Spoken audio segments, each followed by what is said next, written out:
guys, it's me, Missy. I'm back, and today I'm gonna be playing some more Disco Elysium. Now, I'm first going to apologize for the fact that I have not been playing as often, well, streaming as often as I should be. Uh, I've been kind of busy. There's been a ton of crazy shit that's been going on lately, and with the holidays coming up, everything just seems to get crazier and crazier every day.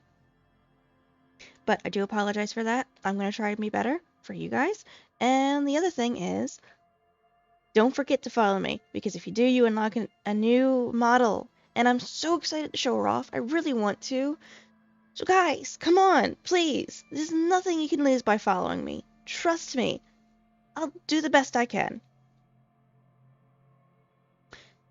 Anyway, follow me. Missy Hart, come on. But with that, let's get into the game.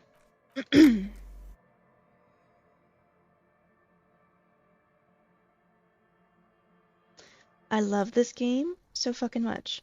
Oh, also, I got new headphones and they're fucking amazing. So, uh, um, um, can we, can we look? The rotting man Ah! lies on his side, with his eyes looking straight through you. The belt is still around his neck. His body is supine and open to intrusion by autopsy. Okay, let's The continue. lieutenant adjusts his glasses and takes a deep breath.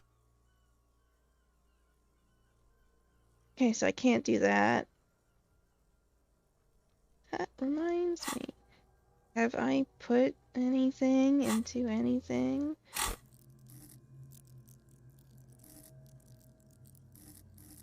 Do I have a level up? I do not. Okay. Okay, that's gone. First, what exactly is a field autopsy? Come on, officer. You know what a field autopsy is. You've done 100 of them. Oh, that sounds fun.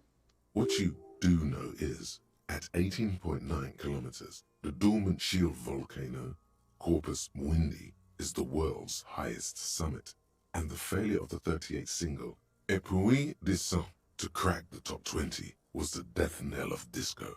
But what a field autopsy is, you have no idea.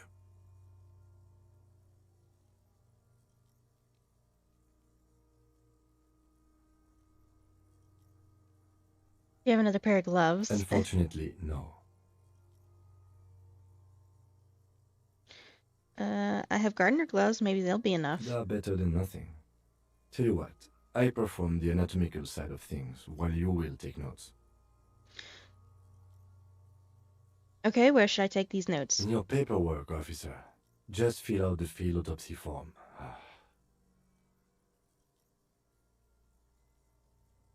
You're not gonna believe this. I think I've lost my paperwork. I only have one paperwork too. Can I strangle that child? I really want to. They a pain in the ass. Officer, what haven't you lost?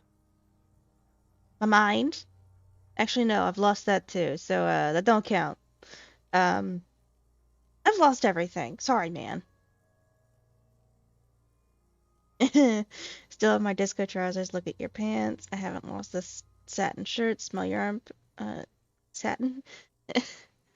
I still have my trusty blazer. It is yet to abandon me. Like everything else, my shoes, I have both of them. I found the other one too. None of your business, Kim. Lay off my face.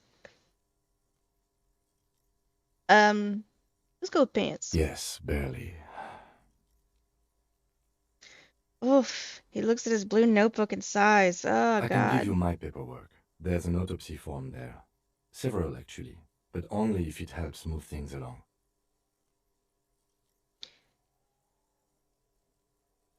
I'm sorry I lost everything. Yes, well. It's okay to cry, Runkari. I want to kill that child. I don't think anybody would miss him. Let's work off yours for Right. now. The autopsy form is near the end. Okay. We're not going to take a peek at Kim's notes, though I really, really want to. Open the notebook at the field autopsy The form. dead man stares in silence as you crack open the ledger. The bright red paper is covered in boxes and lists, describing the condition of his skin and organs in 3 parts. Okay. Above those, an 11-field info form needs filling out first. It begins with,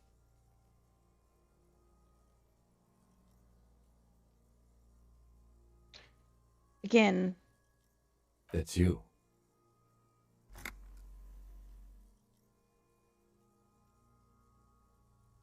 only the first question. I already don't know the answer. Not an Oh, this is a energetic bad start to an test. autopsy, I agree. Pig's messed up. Kuno feels pity. Oh, poor Kuno. Just leave it empty, officer. Okay, Kim. the corpse lies there, indifferent to your retrograde amnesia. The next box says, Kim, I promise, I am doing my best. I don't know who I am, or how I got here, or what happened in my life, or where I live, or anything that I did when I was drunk, or my job, or how to do my job, or what I did with all the stuff to how to do my job. I know nothing. Absolutely and totally nothing. I'm sorry, Kim. Coroner's case. KK57-0803.0815. Write it Next. down. NA. Next. Date of NA. birth. Age. Roughly 50. dry 40. The damage is so extensive, it's better to err on the young side. Gonna write He 42. nods. Race. Mondial. Fair to olive-skinned, from the Isola of Mwindi. This is as vague as it gets. You might as well say whitish. Okay, write it The down. pudgy mess of curdled meat looks neither mondial nor anything other. Sex. Fucky fucky! Male. Pigs can have sex. Male. Nor does he look male, with his pregnant belly and indistinguishable face. Date of We're death. still going with March 4th. 5th. What else? 9. Body identified by is non-applicable. 10. Case number is the same as the coroner's case. KK 57 0503 0815 listens, motionless, with the cargo belt still around his neck. Only 1 box remains.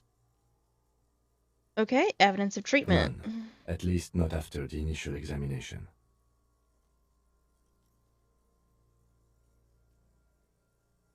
Not sure. Didn't the footprints look like he was carried over? Agreed. No treatment. I'm not sure. What's next? Then at least not after the initial examination. What exactly is treatment anyway? Interfering with the body's position or wounds post-mortem.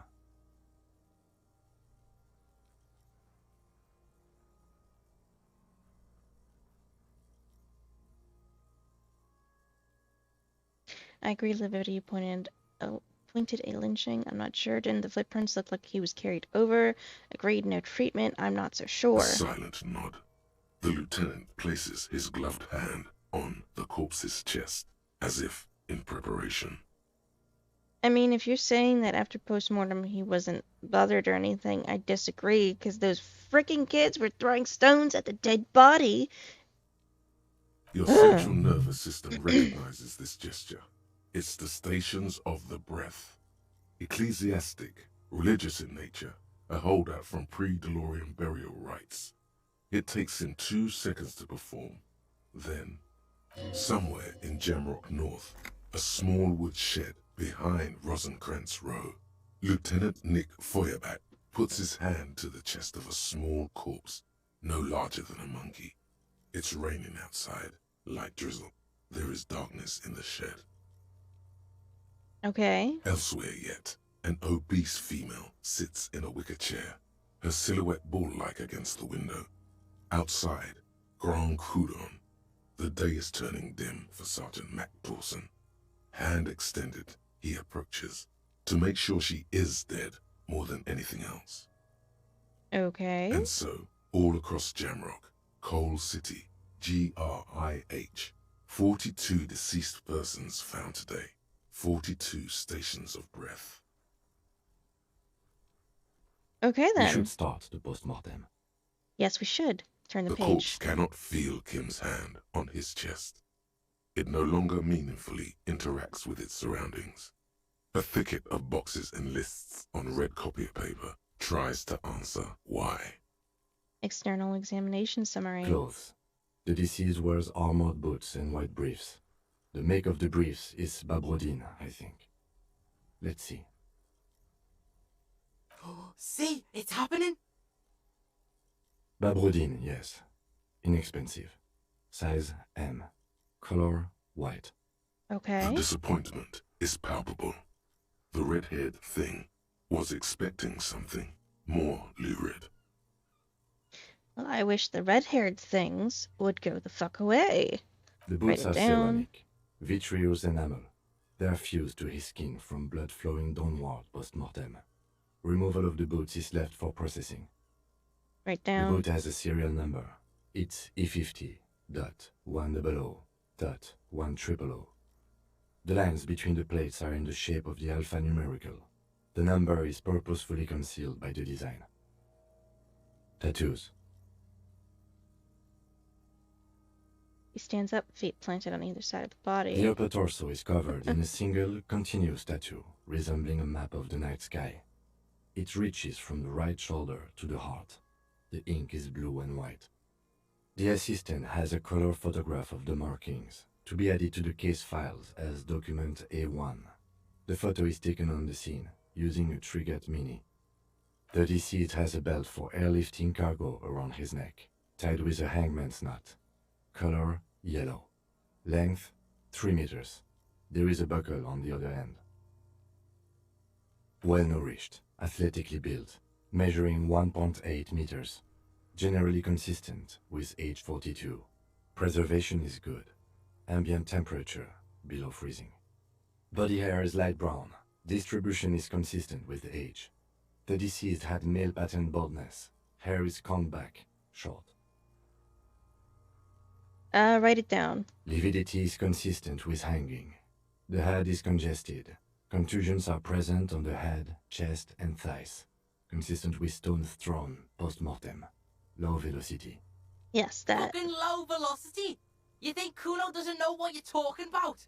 Velocity was fucking max. Talking shit about Kuno's velocity. In addition, there are bite marks on the face, scalp, and chest. Consistent with predation. Write You down. get your mark.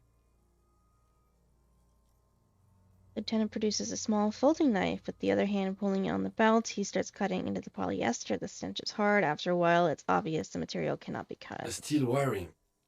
There's too much of it. We need to remove the belt so we can get to the ligature mark. You got just the right tool for that. The chain cutters.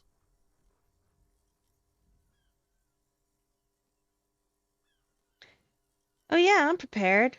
Pet the chain cutters. The hanged man lets out a joyous little bubble of rot from his nose. Ugh. Good thing we got these chain cutters. Pull out the rubber grip chain Always cutters. good to think ahead. Now, He points to the rope squeezed in Dead Man's neck. we Oh need to cut god. the belt to see the ligature mark below. Carefully, with as much precision as you can. See, my pig is gonna fuck his head off. No, he ain't. Your pig's a boring fuck.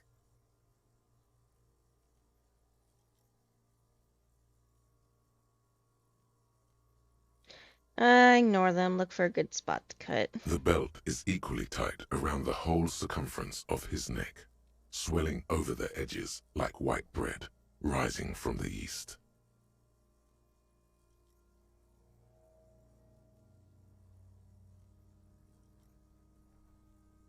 Not your pig, Kuno. No. Let's see how well this goes. Probably not good. You've Oh, jammed the app cutters check right failed. under the knot. That seems like a smart idea. Yeah, somewhere there. Already they're buried deep in the man's flesh. Then you rotate them to get a better hold. Then...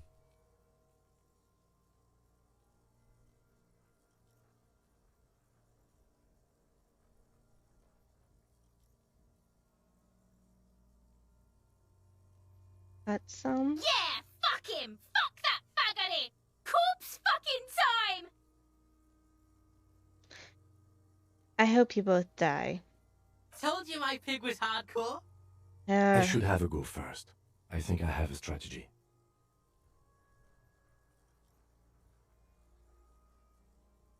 Let him He work. sinks the cutters into the knot, preparing to perform the cuts, with his elbow to his knee for precision. Snap. The knot is slashed. Another cut and the belt falls apart like a flower bouquet, revealing the dead man's neck and the dark red ligature mark around it. Okay, cool. Here. Hands the chain cutter's back and then kneels close to the body, running his fingers along the dark red groove until he comes to a gap. The rope rises to a point, leaving a gap in the ligature mark. The suspension point is in the back of the neck, on the nape. Hemorrhaging is observed on the skin, above and below the ligature mark. The mark is well pronounced, consistent with a drop from 1 or 1.5 meters. Chest Write is that intact. down. Normal contour. Abdomen is protuberant. Pelvis intact. Genitalia... No! Let's get out and see! Do you ever shut up, children? I fucking knew it! Genitalia is male and unremarkable. No evidence of injury. Write it down and move on. Back is symmetrical and intact. Upper and lower extremities are intact, but asymmetrical. There are combat injuries on the right hand, thigh, and hip. In addition, I see smaller, residual scars, too numerous to count, covering about 30% of his skin. From wounds going. sustained over 2, maybe more decades, dispersal and accumulation indicates long and active combat duty. Long and active combat duty. Scar is extensive, way more than the law officials. We have a real museum here. Of battles, wars. Yeah. Last item. Hands.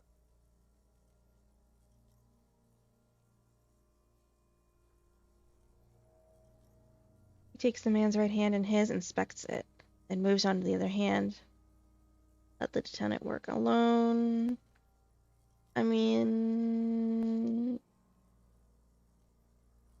Let's see. Pick up the hand. The hand is surprisingly heavy to lift, filled with decay liquids. Feels as though it could explode if squeezed harder. You're suddenly repulsed, so much so you feel compelled to drop it. Hands are clean. Continue. No sign of injury from struggling.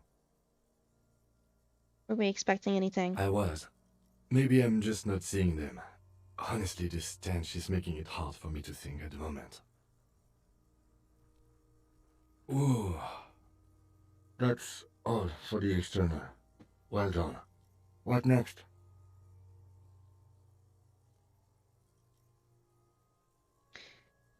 Description of injuries, summary, internal examination. Oh God. Central nervous system. I have nothing. Do you have anything on this man's central nervous system? Of course, there is a moral to be drawn from it. A moral to this story. And what's this moral? What would that be? The dead man looks, too, with barely contained excitement to hear the moral of his story. I think that may well be the moral of every story, officer. Well, at least I got him to smile. Good. Musculoskeletal. Purge fluid is coming from the mouth. Not injury related. Eyes and tongue protuberant. Hyoid bone. Let's see. With his eyes almost closed, the lieutenant puts his hand on the dead man's throat and begins to massage it, gently. A rotting smell erupts from the mouth. Purge fluid runs down his lips, black Ew. and viscous. Yeah, jack that fucker off! Oh my god, go away! The hyoid bone is fractured. The rest of the musculoskeletal system is intact. Respiratory system. Back hunched as if in prayer, he begins to pry open the dead man's jaws. He stops to exert more force, both hands are used. Oral cavity shows no lesions. The victim has received dental implants, possibly after a combat wound. Mouth swollen. Hemorrhaging present in mucosa of the lips and mouth. Inside the dead man's No mouth. scream, no sigh of relief rises from the darkness inside. It's humid there. Sickly sweet air, unlike anything living. You feel like you're about to throw up again, straight in that mouth of his. Right down. Hepatobiliary. NA.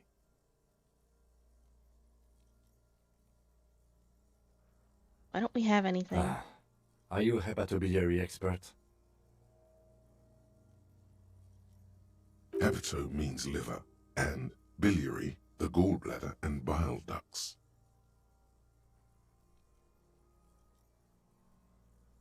Don't think Neither so. am I. Okay. Same for toxicology and serology. NA.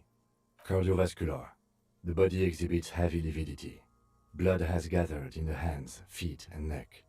Hypostasis is visually consistent with the hanging. Okay. Gastrointestinal. He breathes a sigh of approaching relief. This is the last field on the list. He looks around to the ground, the pool of feces there. This will do. Digested semi-solid food in stomach. Voila. Touches the corpse's bloated lower abdomen briefly. Blech. Write it down, omit the voila. What's next on the list? Description of injuries summary. Let's see. We have bite marks, contusions on the head and chest, and a ligature mark encircling the neck. You'll need 3 fields. Leave a 4th one too. What's the 4th injury field for? Nothing. Just in case. Bite Head, marks. chest, and scalp bite mark injuries. Predation by birds has caused damage to the body. Odontologist does not need to be consulted. Okay. And your opinion, officer?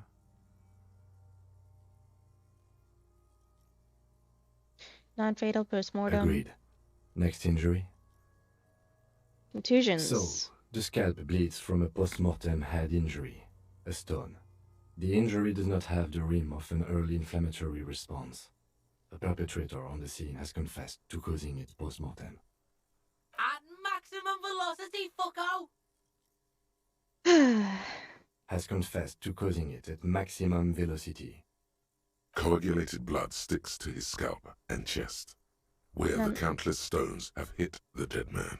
Beneath, the description of injury. 2 boxes. Well, non-fatal Right. still. Next. What about the injuries we have inflicted? Oh, That's a good question. So we inflicted them?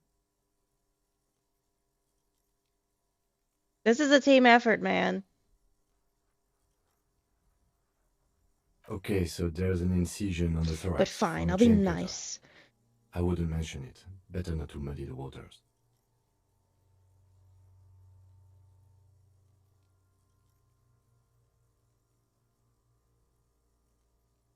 Okay. See? These pigs are fucking corrupt. I hate this child. Why don't you fuck him if you love him so much? And I hate that child, too. Now, injuries. Ligature marks. A dark red abraded ligature mark encircling the neck, with a gap on the nape measuring, let's say, 7 centimeters. The hyoid bone is fractured. The cervical column intact. Okay. I see hemorrhaging on the skin, above and below the ligature mark. Depth of the mark, 1 centimeter. No signs of clawing on the neck. Below the note, 2 customary boxes wait to be ticked. The man's head jerks to the side. The ring around his neck is visible. Fatal injury. That's it. We have established cause of death. It's not much, and it leaves much to be questioned. But it's a start. Yes, it is a start. Let's wrap this up. I pronounce this field autopsy over. I got a new skill point. produces a small black plastic roll from his jacket, a body bag. Let's wrap this up. I pronounce this food autopsy over.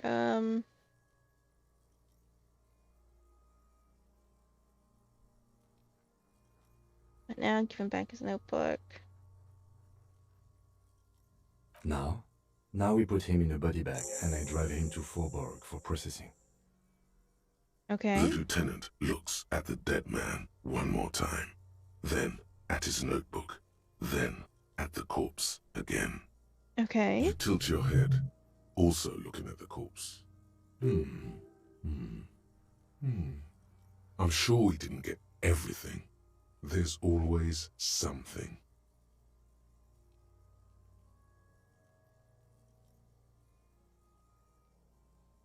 Well, perception is very low right now.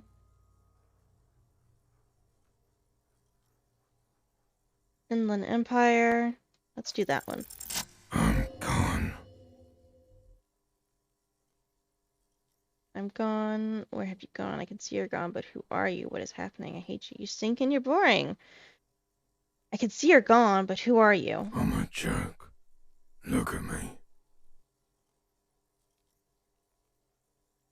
There's nothing funny about you. There is nothing funny about jokes either. Who were you when you were A alive? killer. A motherfucker. And a killer. I have another question for you. Go ahead, Coppo. Where have you gone? Into the wild pale yonder. Where's that? In the past. Way out in the west. Interesting. What is happening? What do you mean? I'm talking to It's you. the power of your... Ew, black frothy liquid starts bubbling out of his lips. Oh. imagination. I don't think I want this imagination. Go ahead. Ask me more questions. You fucking love questions. Why do I love questions so much? Because you're a copperoonie. Look at all of them go. Do you want more questions? Yeah, give me questions. Here you go, you loony. I'm loony, okay. Why do I feel like I've forgotten something terrible? Because you have. Enough. Come back later, Corpo. Amuse yourself with my frank manners and my memento mori features. If possible, also, see me in your dreams.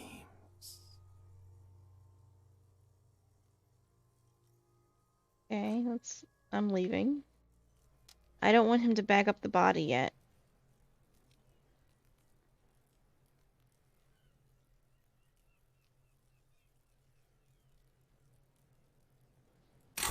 So I gotta level up. God, so many things to do. Map. There's a map. Or a copy of the city map.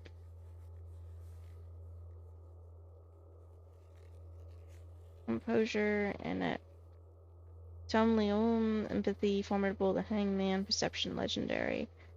Okay. Oh yeah, I need to track down my gun. I have all these things I have to do. Oh shit.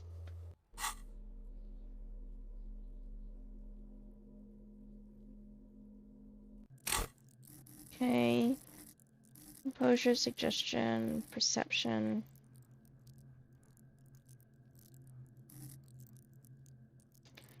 I don't really want reaction speed. See, hear, and smell everything. Let no detail go unnoticed. I really like perception. Perception is actually an interesting one. Level this up. Okay, so perception is full.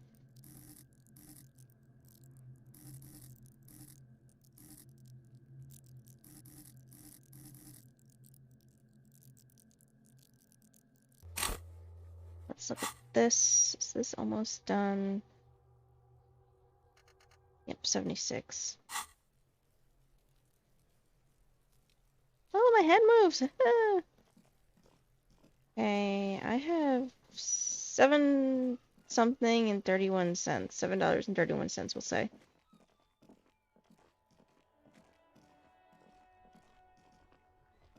It's over here. I don't think I ever looked. An old call box with a matrix of push buttons lists all the companies in the East Delta Commerce Center. Okay. Card. Main hall, An building off-key A. melody starts playing after you ring the doorbell. Then a woman picks up the receiver. Kuno, please stop calling here. Grown-ups don't have time for your stupid games. She thinks you're the gremlin child. What would he say to this?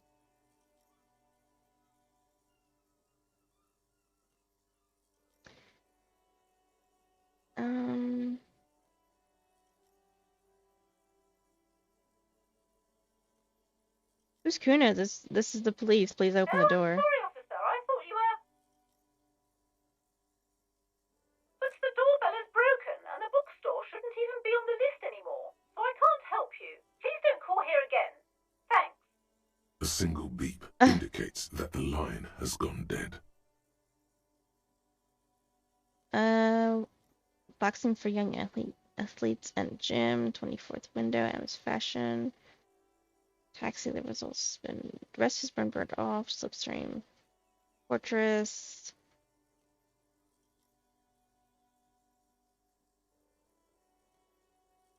Okay. You ring the doorbell, but no one answers.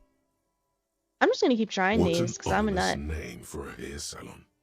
Doesn't bode well for anyone's hair. All Boxing. you hear is static, but no one answers the call. 24th You ring the window. doorbell, but nothing happens. Emma's You fashion. wait for a minute or two, but all you get from the call box is silence. No one answers the call. A bronze Looks taxi. like someone has melted half the plastic off with a lighter. The doorbell doesn't work anymore. Slipstream. You hear static from the intercom speaker. It sounds as if someone has picked up the receiver but isn't saying anything. You can almost hear them breathe. Hello, is anyone there? Yes, hello. This is Tricentennial Electric. This is a woman's voice crackling and fragile through static. Have you come to place an order?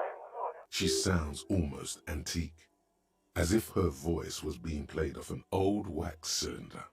A receiver must not be working properly.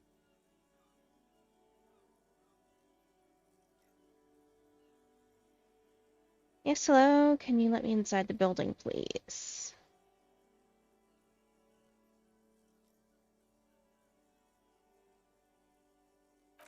My God. The lieutenant exchanges a look with you. Sorry. It's you. My God. I didn't think I would hear your voice. What? Who cares that you don't remember her? Just go along with it. No, something's wrong here. Are you sure she's talking to you?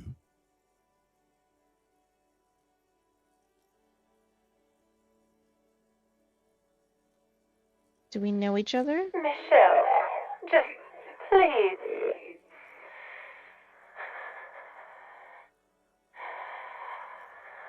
What is happening? Why did you even call?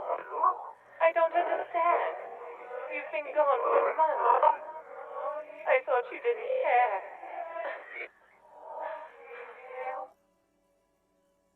Oh, tell me what's going on. What did I do? Ever since I came to live here, everything's different. As if my mind's been wiped clean.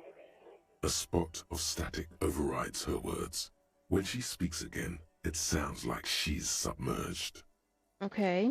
It's so nice. This is creepy.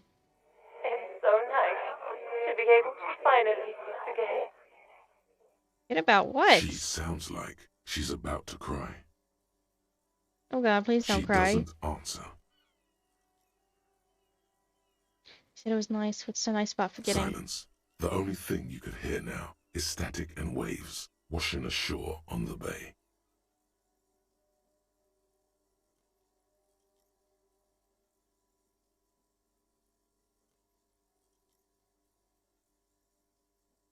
Alright, it's a goodbye then. Hang up the You call. press the number sign on the keypad that terminates the call. 12 name cards on the call box read.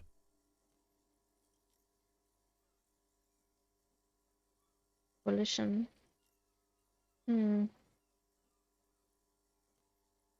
Fortress accident. Silence. No one's home at Fortress Accident. Vishal Ice City. Silence. No one answers the doorbell. Main hall, building B, whirling in rags. No, we don't need that. East out the pinball entrance for building B. Silence. No one answers your call.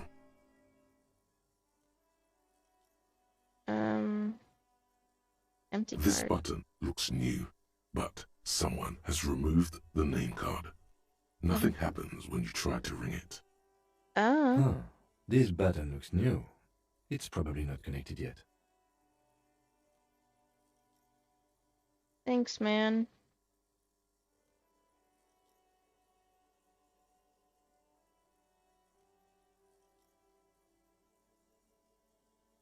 Leave for now.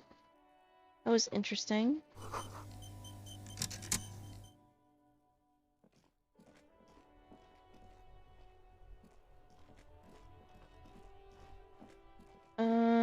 Child. Hello again, sir. Composure challenge, yes. The girl keeps her hands folded, hidden. Why is that? Why do you keep What your do you hands mean, folded? sir? You can show them to me. You don't need to be worried, I'm here to She help. looks around anxiously. Her hands remain folded in front of her. She doesn't want to show them. What are you The hiding? lieutenant stands by, looking at the two of you with little interest. It's okay. She brings out her reddened hands, her nails frayed, nearly chewed down to the flesh. You bite your And you knew nails? this from me keeping my hands folded?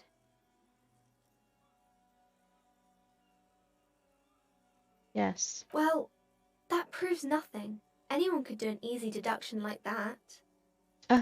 Want more? I bet I can figure out why you bite your nails. I got a few reasons in mind. She nods, half provocative, half enthusiastic.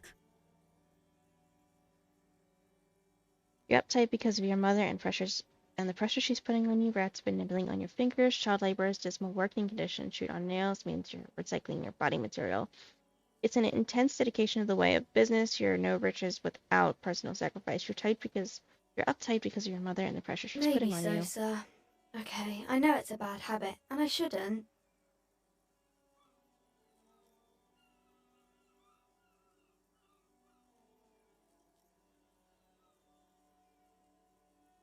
Either way, another ace deduction by the #1 detective in town. Nah, I hope this It entertained was you. okay, sir.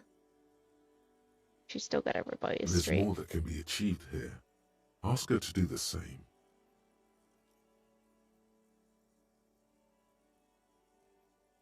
Try to deduce me, honey. You're quite sober. The lieutenant does not flinch at the comment. He does not flinch even a single bit. He is intensely not flinching. It takes effort.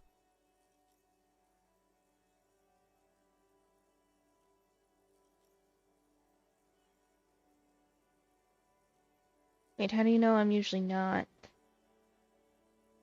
I'm having I sure a hope grand you are, time. sir.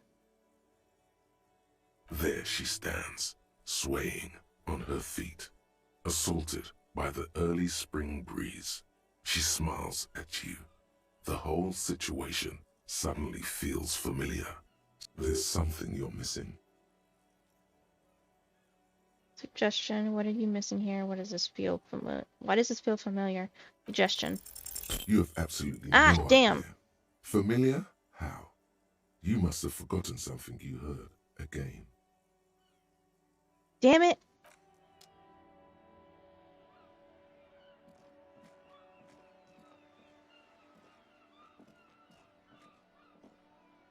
I go all the way down the street? I don't think I did. Ooh, trash! Yes. Gimme! Gimme so I can have money!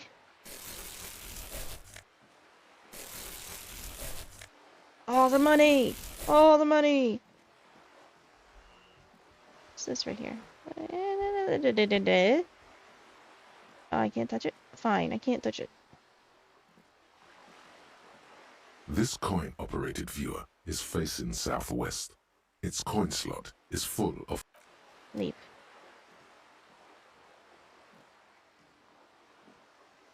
You can't do anything with that.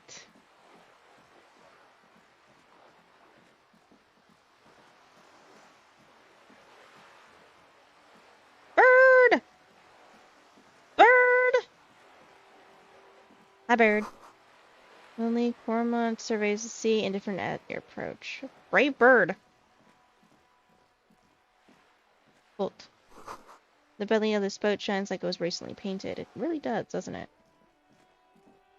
What's this? Oh, yes. What's this? Rue Descent, roundabout north. Capeside Apartments. There's a girl up there. Did she spill the paint? Hey! Up here, piggo!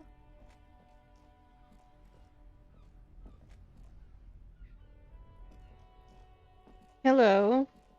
The streets will flow red once more. A great torrent rushing down Rue d'Esperance. You wait and see. The streets Okay. will not flow red with anything. Who are you? I'm Cindy the fucking Skull. What else do you want to know? Date of birth, blood type, the last time I was tested for Hep C. We just want to know your name, little lady. No need to be defensive. Don't use that tone with me. I am the law. Let's start with your blood type and go from there. Yep, yeah, when were you last tested? Just answer some questions, okay? Ask away, pigman, but I don't promise to answer. Despite the sash, she puts the brush aside. A brush, an artist. The red splatter is urban expressionism. You keep looking off to the side. What are you looking at? What are you doing to the wall? Do you know anything about the recent murders? I doubt she knows anything about the recent murders. You keep looking off to the side. What are you The looking at? lieutenant is desperately searching for a handkerchief.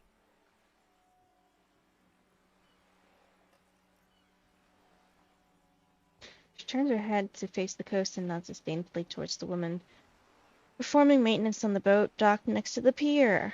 Okay. Hatred, disgust. It's difficult to tell which of the two is more present in her girlish features. The woman on the boat does not notice her staring. Okay. That is on her. Someone's got to keep an eye on her. Ozon is an archipelago 2 days' travel away from Rivershark. Its moneyed residents, used to posh restaurants and upscale boutiques, rarely have reason to visit Martinez. Well, Pines rep? Yes, we should go talk to her. She's a professional negotiator, though. I have the feeling she will be very cooperative while telling us nothing. Probably, which means I should probably get some more skills up before You should then. take the lead.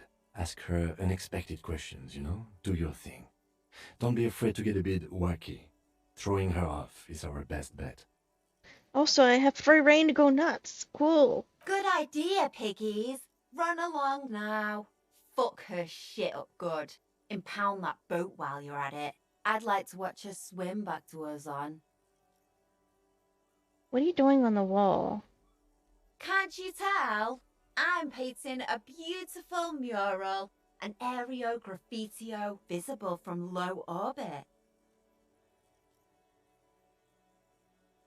Okay. I haven't really started it yet. I'm waiting for the right words.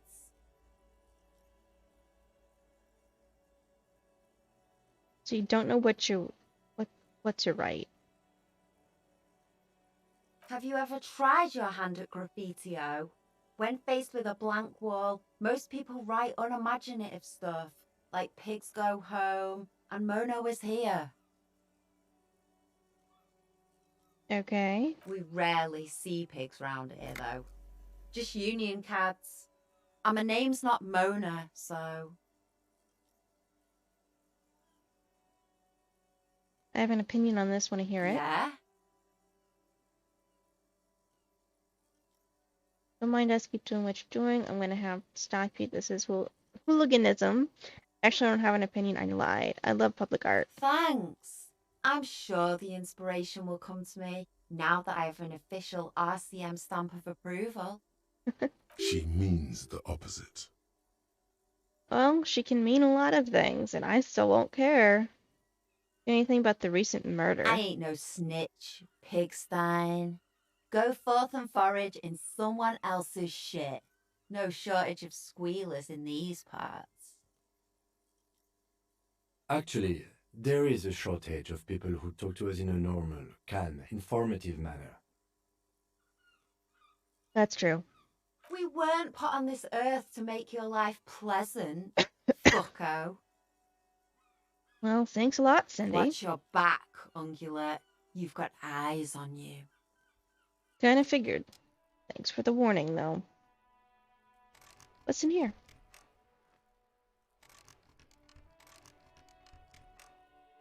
Oh, that can't open? Let's see if this will make it open. Ah, take it. Blue naval coat. Ooh! What does the coat do? What does the coat do? Physical instrument +1. +1 suggestion. -half light. Postcard. Lieutenant's handkerchief. And that picture.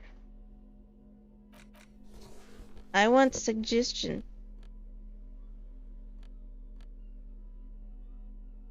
Sexualization.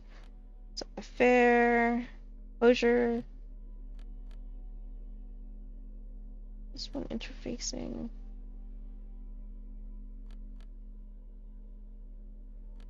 I look like a crazy homeless man.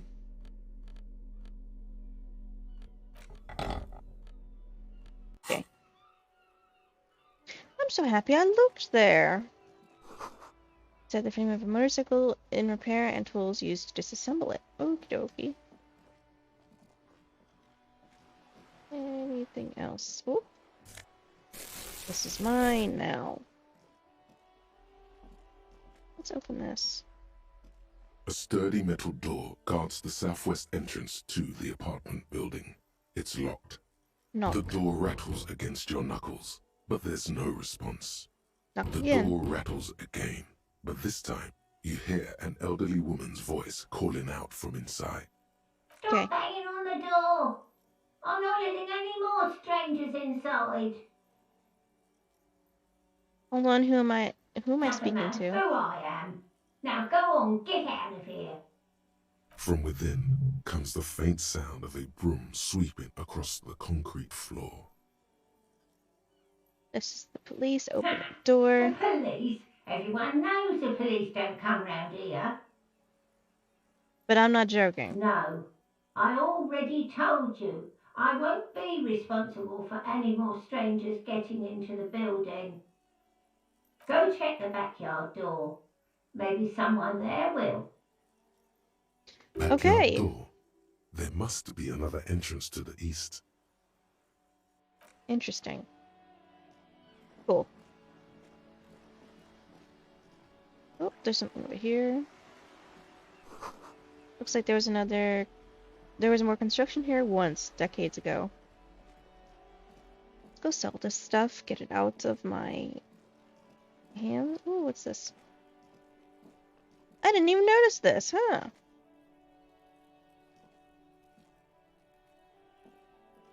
This is a wall on the side of an apartment building.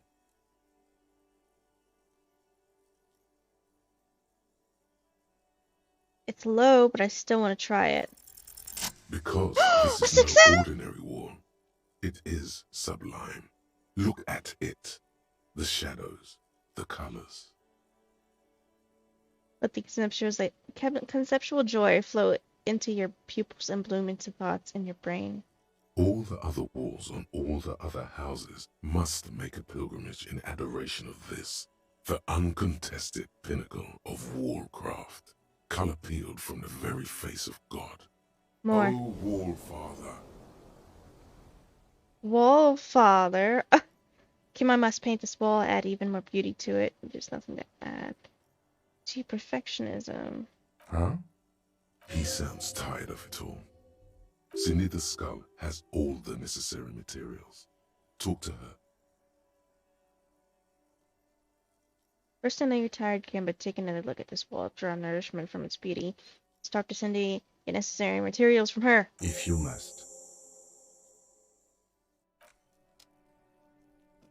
Yes, we must talk to Cindy. Take. What's this? Oh, money! And a magnesium. Ooh. Oh, that little bitch. This is logo of the municipality of Revishal.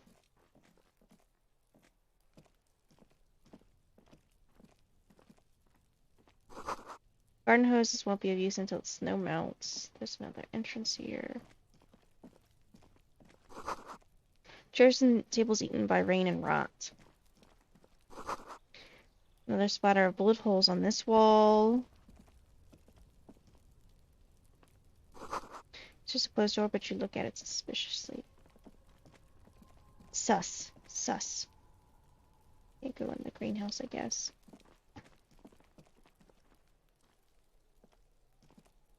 Oh, that's a cute little birdhouse. That's cool.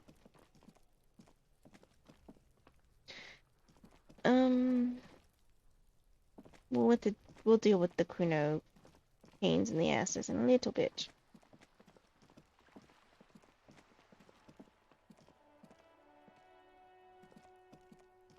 Hello again, officers. Have you come to admire my mural? Cindy, I need some paint and your brush What too. for? Cool, I'm doing renovation. It's boring but necessary for my motor carriage. We're going undercover. The apocalypse is coming. I need to warn people for art. It's for art, okay? Well, if it's for art. But what kind of art are we talking about? To be honest, I haven't really thought of anything yet, but I'm sure I will. Everything is sad and shit, and we need art to make it okay. Just give me the brush, grand art, the artsy s, the most groundbreaking. Let me stop you right there, Piggy. You have no idea, do you? No idea. No brush? Fuck off.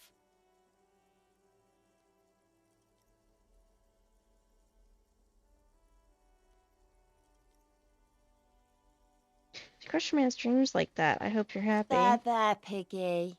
I guess art just isn't really you. 'Cause you suck in life and in everything. You are such a bitch, aren't you? Red check cannot be retried. Okay. I'll leave her for now. I'm gonna go get more money. Oh, there's can. Pick it up.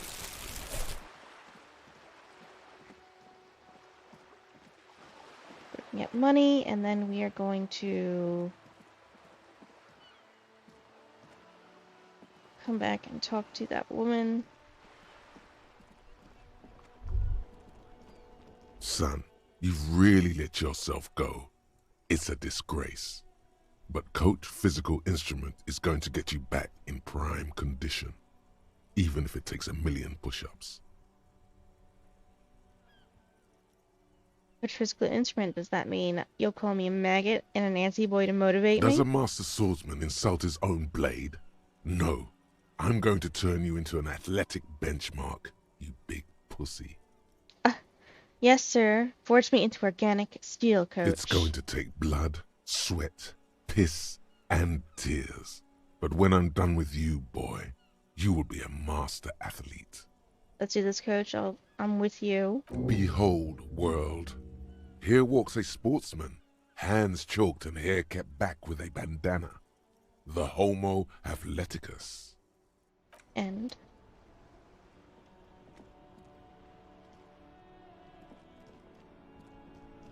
Doesn't look like there's anything else trash-wise around. Oh, maybe not. Hold on.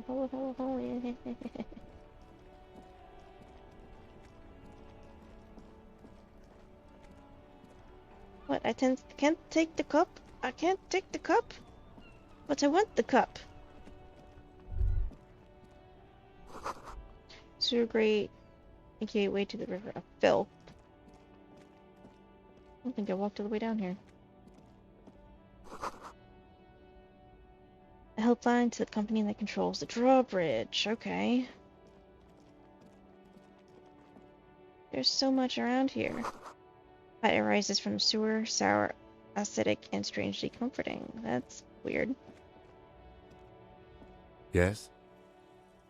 Nothing, leave.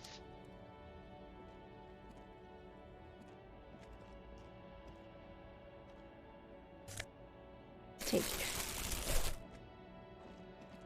Okay, more trash. Pick that up. Plastic wrapped macaroni stamped with humanitarian aid. Says humanitarian aid to the fish, not for resale. Pick that up. You see two lowly, defeated speakers, thralls, slaves basically, perched atop them like conquerors surveying the land. A pair of found, durable wear sneakers, ultra serious. I can Okay. see you've a taste for luxury, officer. Can't keep your eyes off those sneakers? Inspect the A sneakers. pair of found ultras. The design is impossibly sleek and simple. A futuristic silhouette with a sleek monochrome colorway, a jet black upper, and a silver-lined midsole. Pretty. Those sneakers, mister. Those sneakers are the latest found sneakers. Super air, super fine, super cool. Only 50 real. Yeah, that's not gonna Only happen. That's madness. Found ultra, wear the future. You remember the slogan from some magazine. These once Speakers. respectable speakers have been conquered, reduced to a mere prop by the indomitable found ultras atop them. A small heat emboss on the veneer reads, Solidarity Aid from the People's Republic of Samara. The speakers themselves don't seem to display any magical qualities. Okay. No, don't look at the speakers, officer. Look at the sneakers. The sneakers are the stars here. What about the speakers, though? Doesn't anyone want the speakers? These, officer? These speakers are Samaran garbage. I'm ashamed to even use them for props. Don't waste your time on them. Okay. Samaran trash. That sounds like they're from the Samaran People's Republic, produced under the dictatorship of the proletariat. Can't I just buy the sad Concord Samaran speakers? No way, officer. These aren't for sale. They're bad speakers. Low-fi socialist junk.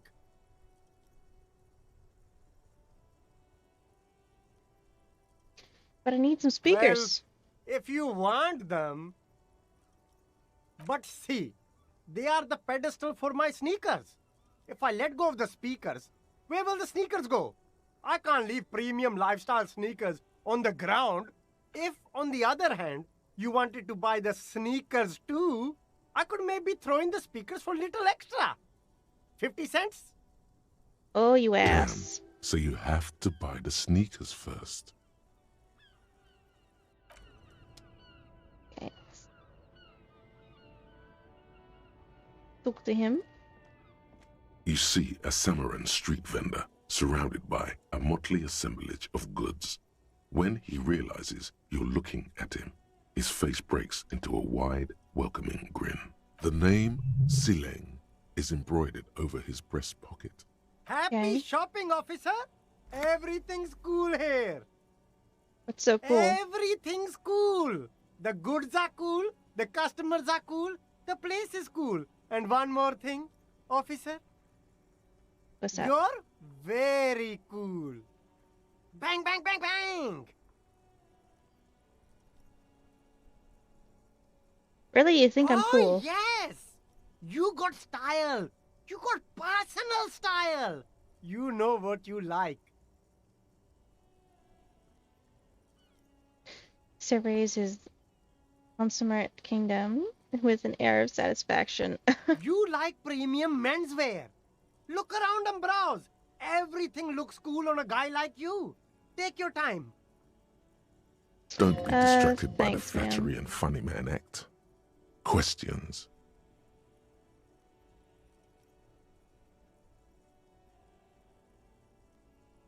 Where are you from? Me? It's a boring story, officer. Who cares about the past? I'm all business now. All Revachol. This man probably comes from Seaguy, sometimes known as the Apricot Suzerainty, an archipelago in the Samaran Isola. You're from the apricot. Apricot Suzerainty calls to mind an era when the Seaguy archipelago was colonized by Revachol. It's a bit of a slur, in other words.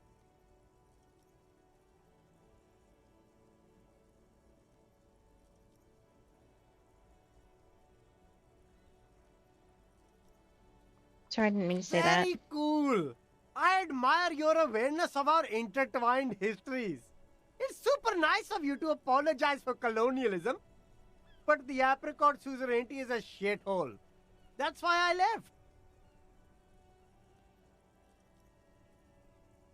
left. You're welcome. I do try to be supportive of other peoples and cultures. That's so cool, officer. Speaking of, why not support an independent local entrepreneur by buying some pens and glasses?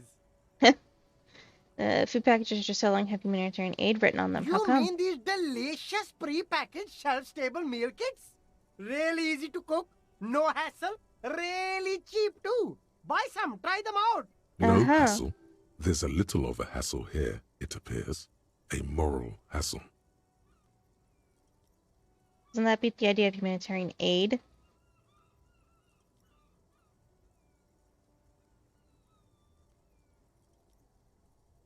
It is practically free. Yours for 5 cents a piece. Rock that tuna. Why not some macaroni too? I think one said not for resale on packaging. No problem here, officer. I get all this from one of my suppliers, an extremely reputable guy. And who is your supplier exactly? Oh, he's a good guy. I think you'd get along. I'll let you know the next time he's around. Interesting. Lieutenant whips out his blue notebook and takes a note. What kind of stuff are you selling? Only the coolest goods in Revachol. I've got sneakers, speakers, extremely comfy pants too. Try them on right here. No shame, only freedom. Where'd you get the comfy pants? I'm an entrepreneur, officer. I've got sources, buyers, suppliers, distributors, manufacturers, wholesalers, all extremely cool and above board. Is there a discount for cool officers like me? Do you have a permit to sell all that? Good joke, officer. Here we don't have permits, just economic freedom. Take a look around. You glance around the decrepit buildings, the miserable weather, the sidewalks strewn with sunflower seeds and a dust-choked air. It's beautiful. Beautiful freedom. Chemistry doesn't need a permit to sell. It is, yes. Anyone can set up their shop whenever they feel like it. Cool. That's right. No permits, no bureaucracy. That's why this city and its law officials are so cool. Okay, no permits then. Cool. Hyper cool. That's all then. Let me ask you something else. Anything for you. Rhetoric. Start with a little compliment, then work your way up from there. You seem This like is a real... about business, remember. Okay, business. And you seem like a really successful entrepreneur. Would you like to support a member of the local police force? Okay. But why, officer? Think of it as an investment. An investment? What kind of investment? It's an investment in me, a highly experimental human being. My risk-reward ratio is insane. I'm not gonna confiscate this humanitarian aid that you're reselling. I'm a policeman. It's an investment in good relations with the RCM. It's an investment in your customer base. Gotta prime the pump, ma'am. Man, not ma'am. I doubt that would get. This might get him. I hear you, officer. What kind of a sum are we talking about here? 5 real. What? Only a fiver? You can't even buy a pack of Royal Extras with that. Let's make this one stick, my friend. 10 real. Sounds like a fair deal all around. Takes a 10 note from a leather pouch. Corruption. It's just like bus or seagull. A kid watching out of a window describing things going by. He doesn't like it too much, but what do you do?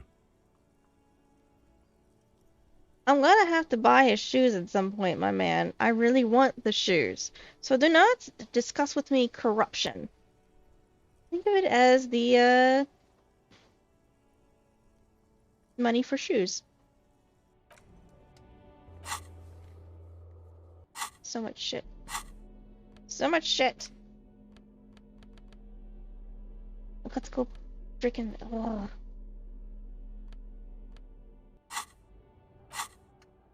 This is almost done. Thank you. Oh my god. Good physical instruments, some kind of superstar. Write yourself. Cheek.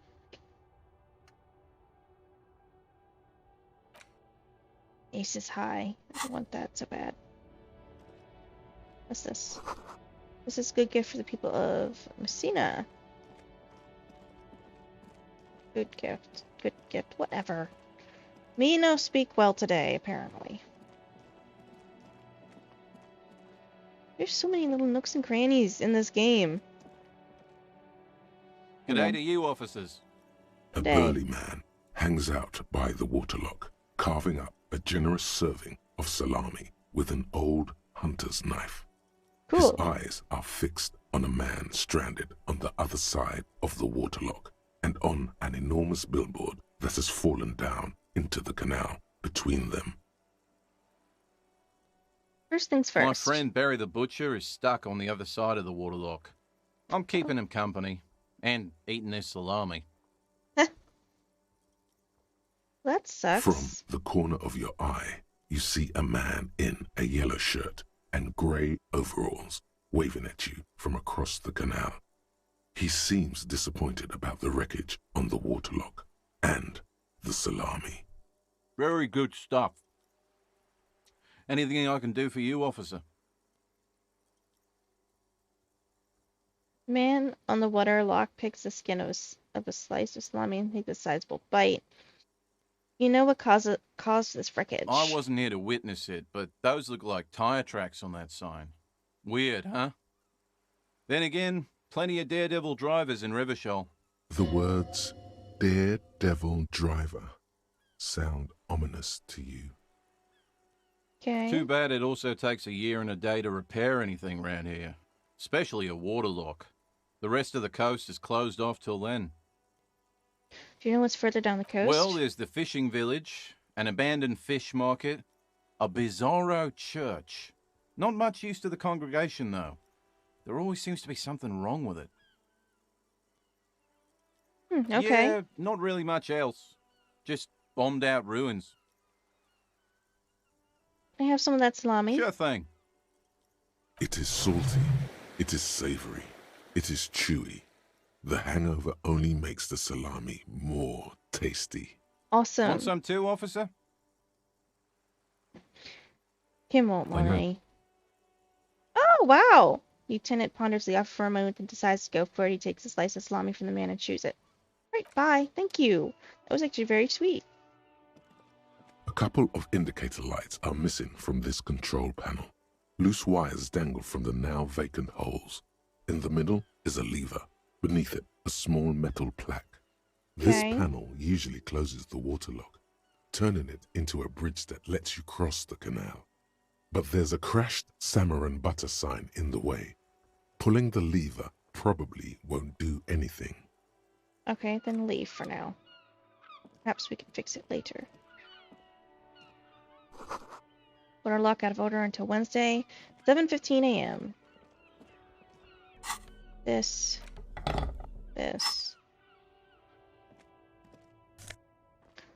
Oh, I got some gloves! Electrochemistry. Fingerless gloves.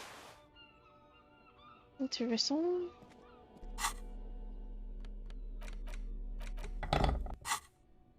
Okay, what's this? Voice pawn shop, fast cash for faster times. I'll have to come back later. Oop. Oh, health thing! Haha, okay. That was nice. Nice.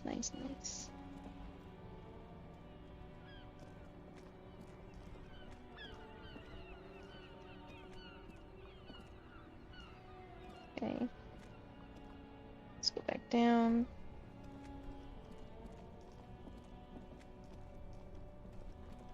So I am full up on health and morale right now. Let's go back here and open up the bins back here real quick and see what's in there.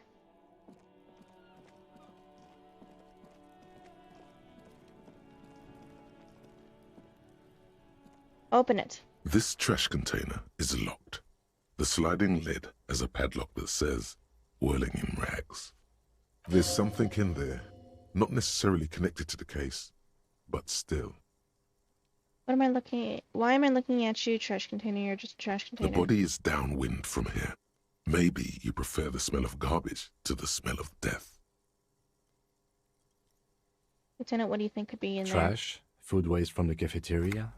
They lock these containers to keep the derelicts from flocking in. Could be evidence too. Yes, I feel like there's something in there. What do you mean, feel?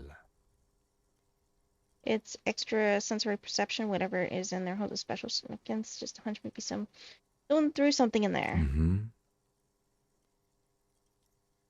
How do we You open could the try lock? using a pry bar, the one you took from my motor carriage, or...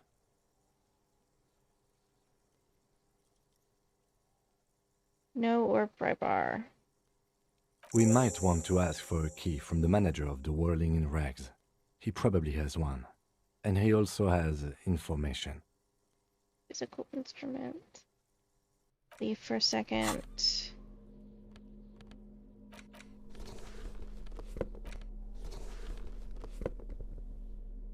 Question, electrochemistry. Mixing tools.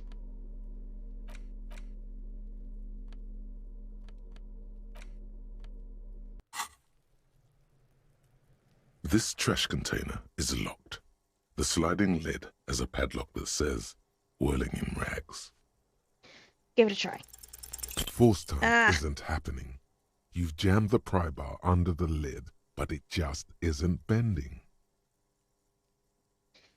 Hang from the pry bar with all your weight. There's a creaking sound as the pry bar slips under the lid. You hang from it like a moron, huffing and puffing. Clearly the technique is wrong, but nothing else comes to mind. That's it. Let's Can't ask pry the it manager open. for the key. This is clearly not working. Okay. Well, you know what? I did try.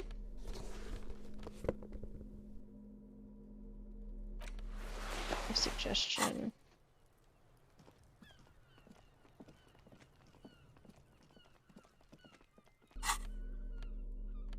Put that away.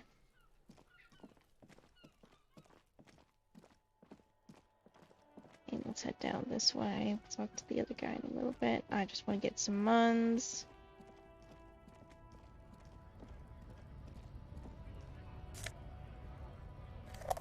Oh, another magnesium. Cool, cool.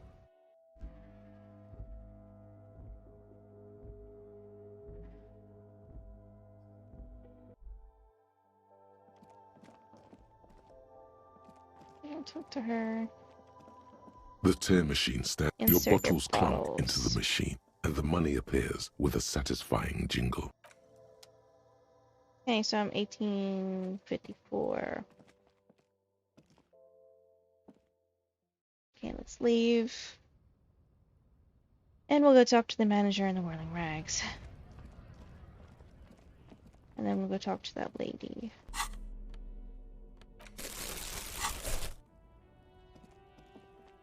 You can't use this side.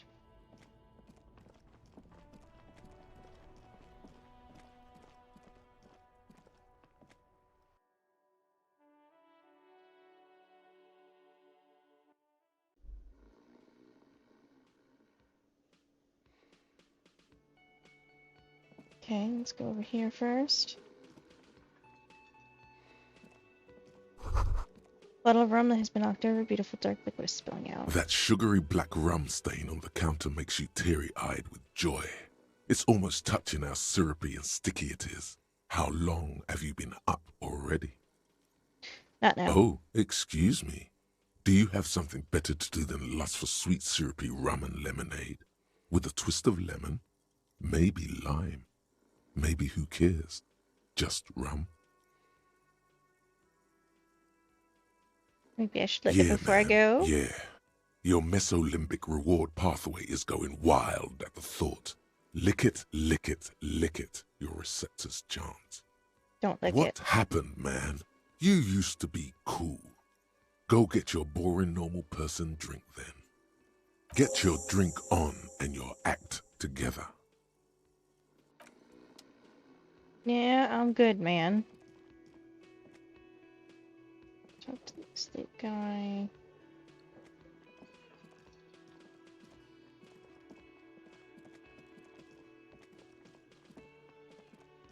Hey, look, this is open. Hold on. The theme on that pinball machine is a standard royalist theme, used on everything from pinball cabinets to full flavor cigarettes.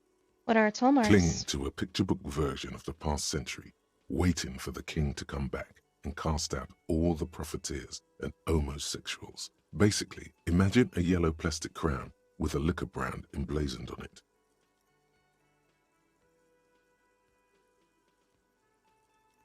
The idea of a king and a century gone is pretty fascinating. The sentiment is called anti-centennial nostalgia, pining for a time before the turn of the century.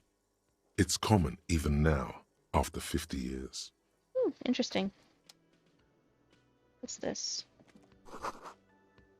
Inside your glimpse, you can catch a glimpse of the Union paraphernalia, a strike poster, or something.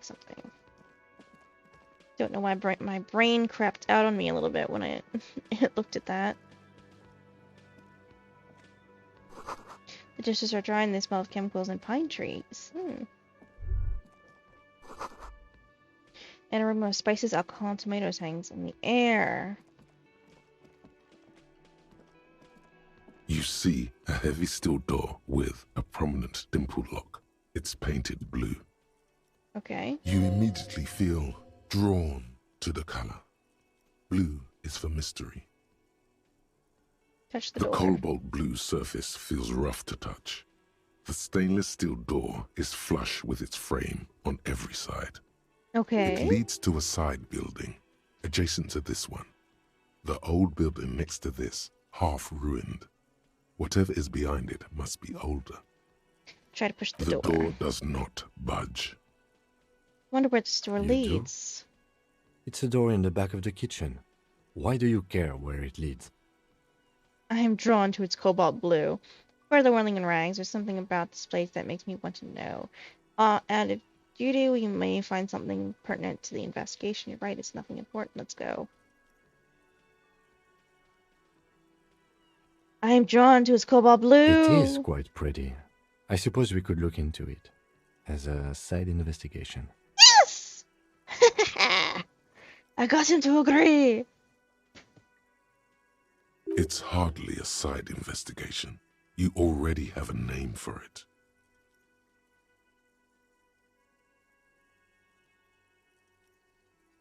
Yes, a mini side investigation.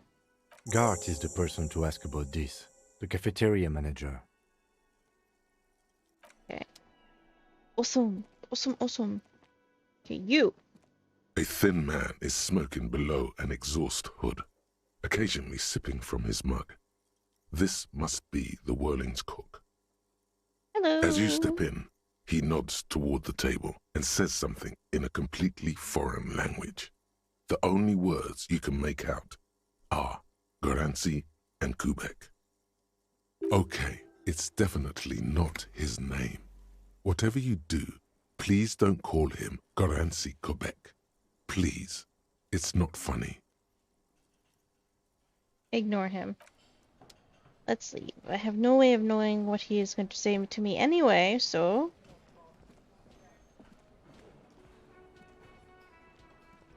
Can I help you?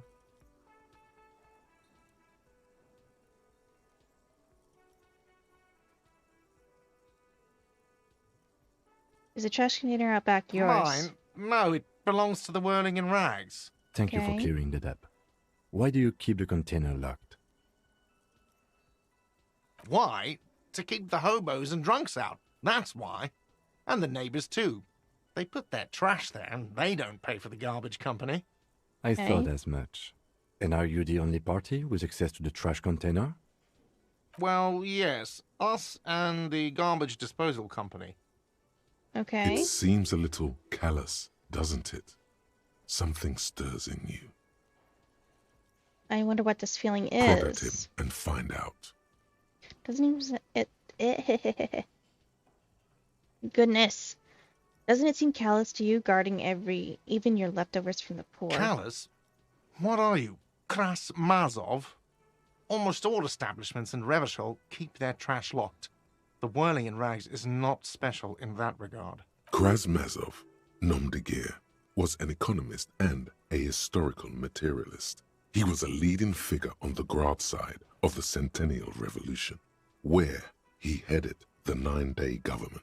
Mazov is considered the father of scientific communism, Mazovian thought, or Mazovianism. Yum yum, tell me more. He killed himself. I'm no Kraz. No one was implying you were, officer. Where were we? We need those keys. What do you need them for? It concerns the case. Please cooperate. He'll probably cooperate because it's you. Just bring them back once you're done, please. Need a drink? Can you pour me one? So, about that money I owe you. I've got something here at the Whirling. Yeah, I need to talk about. I've seen something here at the Whirling. What thing?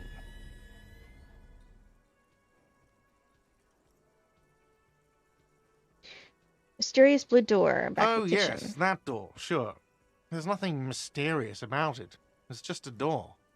Do you know what's behind it? Do you have... No, I don't have a key. I don't know how to get there. And I don't care either. It's not like I've been wondering about it for 10 years. It's just a frit warehouse, probably. Okay. Or some boring storage space with a bunch of old junk and dust. Junk and dust. He's attempting to maintain an air of indifference. It's absolutely not convincing. I think you'd like to know what's back there. Fine, okay, a little. But my job doesn't leave me time for wondering about one locked door in one of the cafeterias I manage. Okay. So I haven't opened it. I have cleaned the whole place 100 times over, though, after the animals. And I haven't found a key, so good luck with that. Saw a sign that said the mess hall is reserved for the Union. Yes, not the whole damn Union, thank God. Just the nastiest and loudest faction. Of course. They come here in the evenings. Dumb, unruly types. Think they're big shit. But they're good customers. They place big orders and always pay on time. Okay, stop with the jab. We should find out who this Lord faction is, occupying the booth. Loudness means talkative, and we need info. How do we find them? We don't. We have to wait. They'll show up sooner or later. Men get hungry, even men on strike. You glance at the clock on the wall behind the manager. Huh.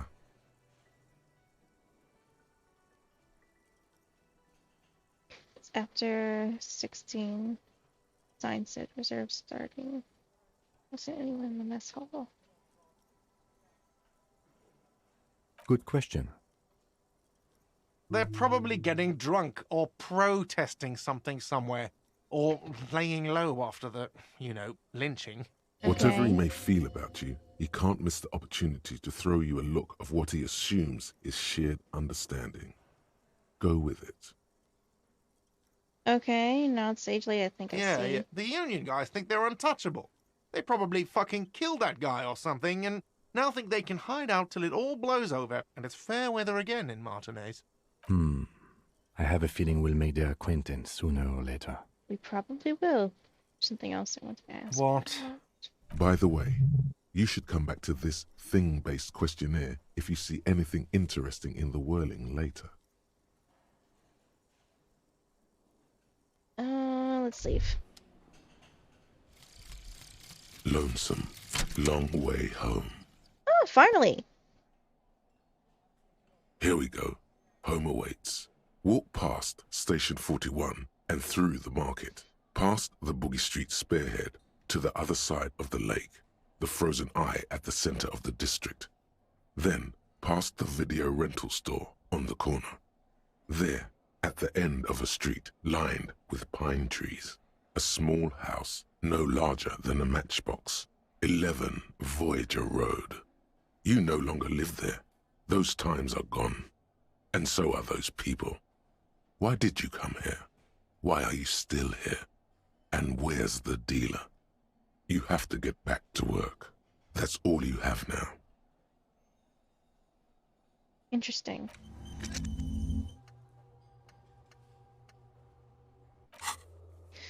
So much shit. Okay, let's get going. Let's go back out back. We have the key, so we can open the thing.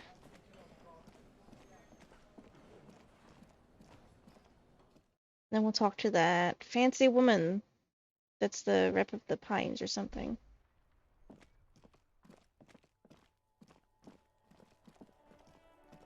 It's getting late. This trash container is locked. With a Open the padlock well-oiled with the crack, key. the lock pops open. It should now be possible to simply raise the lid. Don't. Okay. Maybe you shouldn't. Maybe I shouldn't. Didn't I just have a premonition that there's something in there? There is, but you won't like it. Sweat forms on your brow. Your hand is still on the lid. Open The the lid. smell of rotten food rises to greet you. You see soggy cartons, dirty rags, and organic waste. Okay, nothing too We're surprising. just in time. This hasn't been emptied for over a week. Look under the box of You cartons. see milk and egg rest with one broken egg in it. Some pasta wrapper. Picking up the soggy packages somehow feels familiar. A box falls into pieces in your hands. Batiste Soleil cereal. There are plastic pasta packages below, and turbo noodles. Nothing of note, however.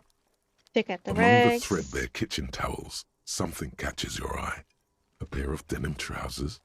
Grab As them. the legs of the slime-covered jeans begin to unspool from the garbage, a rank corpse smell fills the air. We found his The clothes. victim's clothes? Cadaverine odor is faint. If these belong to the deceased, they were removed when he was still in the early stages of decay. Drop them Okay. in here, officer. Back the Guitar mark, blue trousers. jeans. Pockets empty or emptied. He wore them with a belt, too, a white belt. The loops appear stretched, but Looks into the the belt is container. missing. That's it. Do you see anything else in there? I have another bag here. Something Okay. slimy catches your eye. Reach A for drab, it. long-sleeved shirt, olive-colored, appears from the food waste, dripping with pus. Bag This of shirts. is a military type overgarment. No label or serial number. This is the kind of rib-knit shirt that's worn over light armor to conceal it in an urban scenario. Anything more? The rest of the rags are just kitchen variety waste. A yellow old mug that catches your eye. But other than that, Turn out towel, a mug, that's all. All right. We should go to Gart again and ask if he knows who put the clothes in the trash. It could be as simple as someone from the hostel cleaning the yard. Or that one. I'd advise against confronting that force. You think someone from the Whirling might have been involved, Not maybe? really. All we know is the victim's clothes are in the trash, the lid was locked, and his establishment had the key. It's just a small loose thread. Yeah, we need to ask the kids to put them What's he there. on about? Kids? You hear that, Kuno? He thinks you're an infant or something. See? Yeah, I The don't want to talk to lieutenant these little nods, shits. Then looks back into the trash container. Search the food It's waste. just organic waste, cold and slimy on your hands. Apple and potato peels mostly. Unidentified sludge, and the occasional chicken bone thrown in for good measure. Nothing. It's nothing. Nothing more to see here. What's this? What? A blue piece of plastic sticks out from the apple peels. It's shiny. Looks like the corner of something. Pick it out. Something larger. A clipboard. A blue plastic clipboard with moist papers hanging from it. They look badly damaged, but you can still make out forms and notes, written in a man's handwriting. Okay. Officer, is that your paperwork? No, it can't Yes, it be. is. Look. This plastic has the RCM street grid on it. You've even got an autopsy form. Mr. Looking slip of paper sticks to the If you board. don't mind my asking, how could you have let your paperwork end up in the trash? It has a foreboding quality to it. Maybe I needed to lose it from the great bloodletting to begin. I think I didn't want to be a cop anymore. That's why I tried to flush my cop life into the life down the toilet. I'd rather not talk about it right now.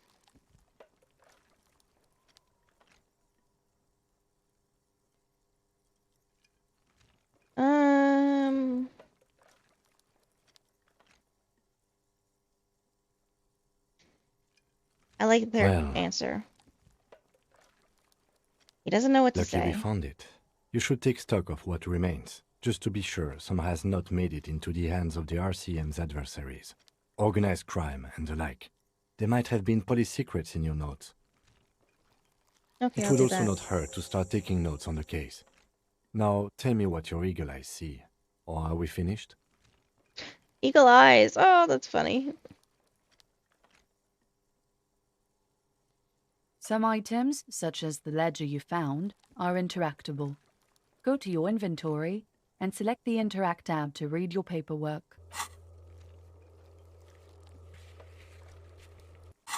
Done in a second.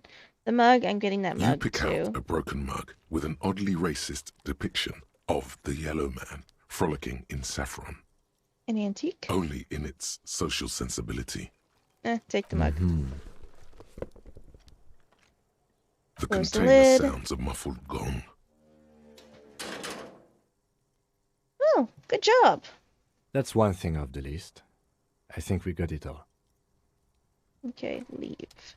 Inventory. Interact.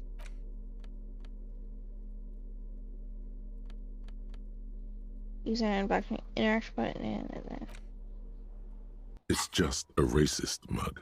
What's there to read here? Not much.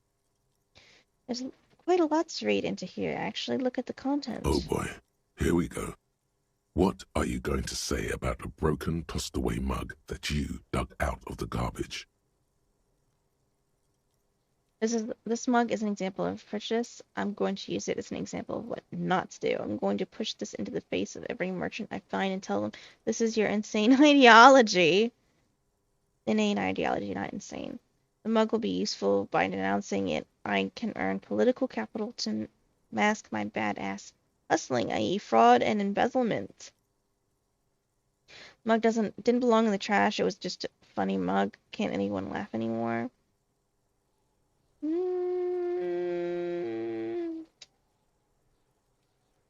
This. But it was in the trash.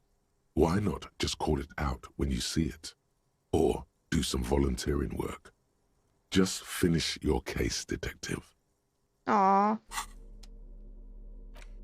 Interact. It's the ledger you found in the trash. A pitiful cabbage of white and yellow papers hanging from plastic board, barely held together by a metal clip. This sad display is made complete by the faint smell of urinal cleaner. Ew. Anything else? There's a piece of toilet paper, or is it cleaning tissue? No, it's toilet paper, desperately sticking to the back of the blue plastic clipboard. Oh, my guy is having such a bad day. It's a metaphor for you. Oh, I knew he was going to say that. Thank you, waterlogged ledger, for spelling it out for us. Below the pathetics, terror. Do not look into its blue heart. Back to toilet It's paper. just toilet paper sticking to the back of the plastic clipboard. You can take it off if you want.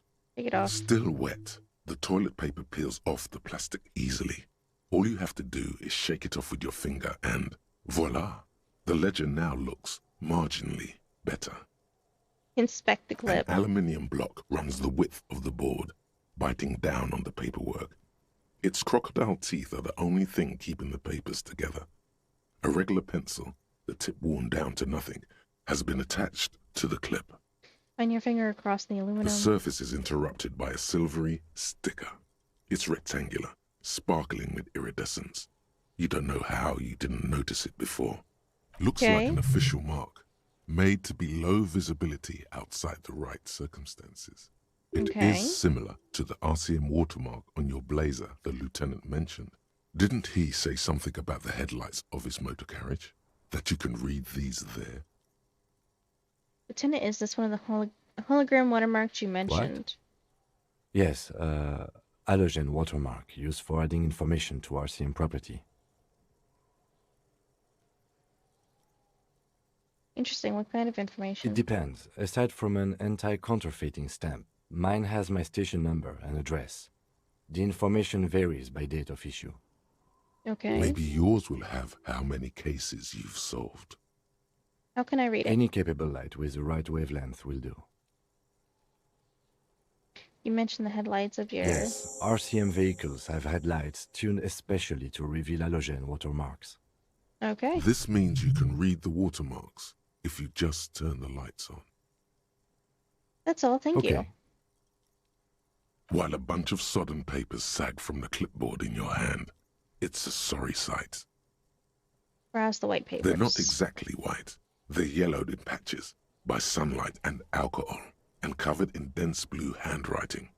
Ink escapes into watercolor patterns, reaching its tendrils across entire pages. The paper itself is checkered with faint red lines, forming short paragraphs. Okay. Once in a while, there's a red stamp that exclaims, "Case files commit to paper."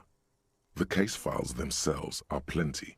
You count more than 100 sodden, crumpled up, earmarked pages falling apart in your hands. They appear to be sufficiently organized and extremely dense, if mostly illegible. What is in there? What are they about? Work, strife, poverty, the Jamrock Quarter. These are handwritten logs of investigations dating back to January 51, this year. The exact number is hard to estimate, due to missing pages and an odd naming convention. But there are at least 20, maybe 30 cases undertaken, not completed, mind you. It's the middle of March. You have attempted 2 cases a week on average.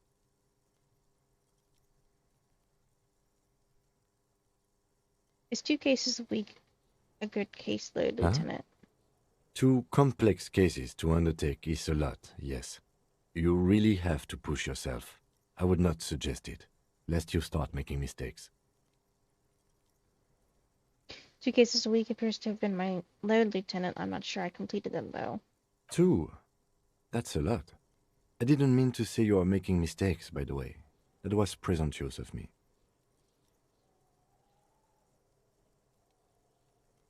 I'm sure I made plenty of mistakes. It's okay. We all make mistakes.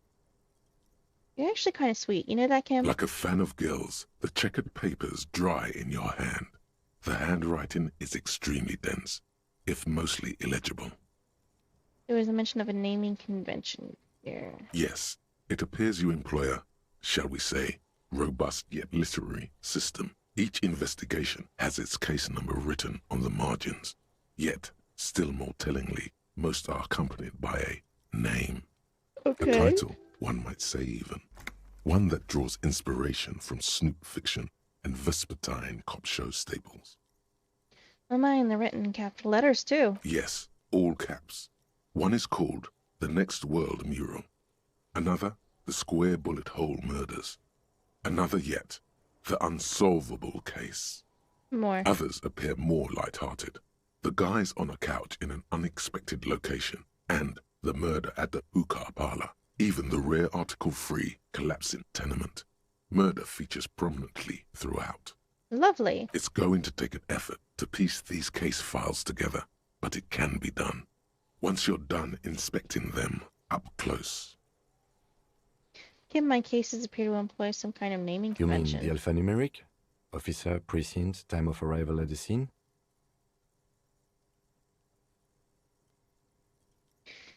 No, I mean a non-numeric one Oh, with you mean titles. the titular? Yes, well, so do I. In our defense, almost everyone in the RCM does. Why's that? It's a holdover from the early days of the RCM, right after the revolution, when the organization had little idea how to do things. It persists in an unofficial capacity. Officers use these titles to refer to their work among themselves. I seem to have named a case the Square Bullet Hole Murders. Again, in your defense, I seem to have named one the man with the hole in his head. That was a real person. His death was real. Still, I named it that, to amuse myself. Oh, cool. I pray his loved ones never find out. What happened to Rail him? spiked through the head. He died. It was a workplace accident. Oh, that sucks. I have an open official case. Is there room? Is there room? There is, for precisely one more. 15 pages near the end remain untouched by the damage. The checkered grid forms a structure of passages, breaking the case into subtasks to accomplish. Once Okay. all the tasks are accomplished, the case is complete. Paper. Sadly, the ledger only comes with an old, worn-down lead pencil. It's unfitting of this monumental event. Kim, do you have a pen? The lieutenant looks at his blue notebook. 2 fat, shiny pens hang from the binder, like large-caliber bullets on an ammo belt. It's downright incriminating. He has little choice but to give you one, although he really does not want to.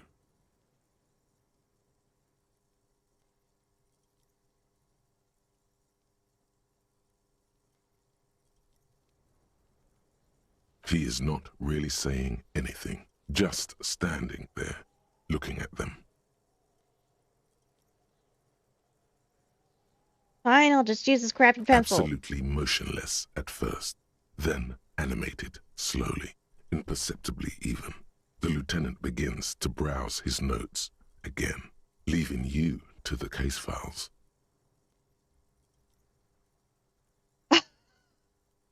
You jerk, Onto Kim. the paper with a brash free hand, uncannily similar to the rest of the letters. The wording comes easily. It's almost robotically simple. A language developed for mental rigor and simplicity. Okay. Inspect the victim's body. Get the body down. Interview the cafeteria manager. It's not exactly poetry, but poetry would be out of place. Cross out the ones we've already A finished. satisfying slash sounds across the paper. You're done, it seems to say. And you, and you. Interesting. Things to be done and things already done. The composition of reality. This is an extremely useful tool for a detective of the citizens' militia. Now all that remains is to name the case. Lieutenant, have you by any chance named our case? No, actually. Any ideas? Furies are at home in the mirror. The setting sun. Shit on a stick. The hanged man. Great. That's great. That's actually what I was thinking too. The Hanged Man. Good, strong name. We have a very good name for the case now. I'm glad you agree, buddy. I'm going to start calling it the Hanged Man. It's good we sorted this out. It is good that we've sorted this out. I'm done inspecting these. Close the case files. You don't exactly close them, so much as distance yourself from the smelly papers. They're a little further from your nose now.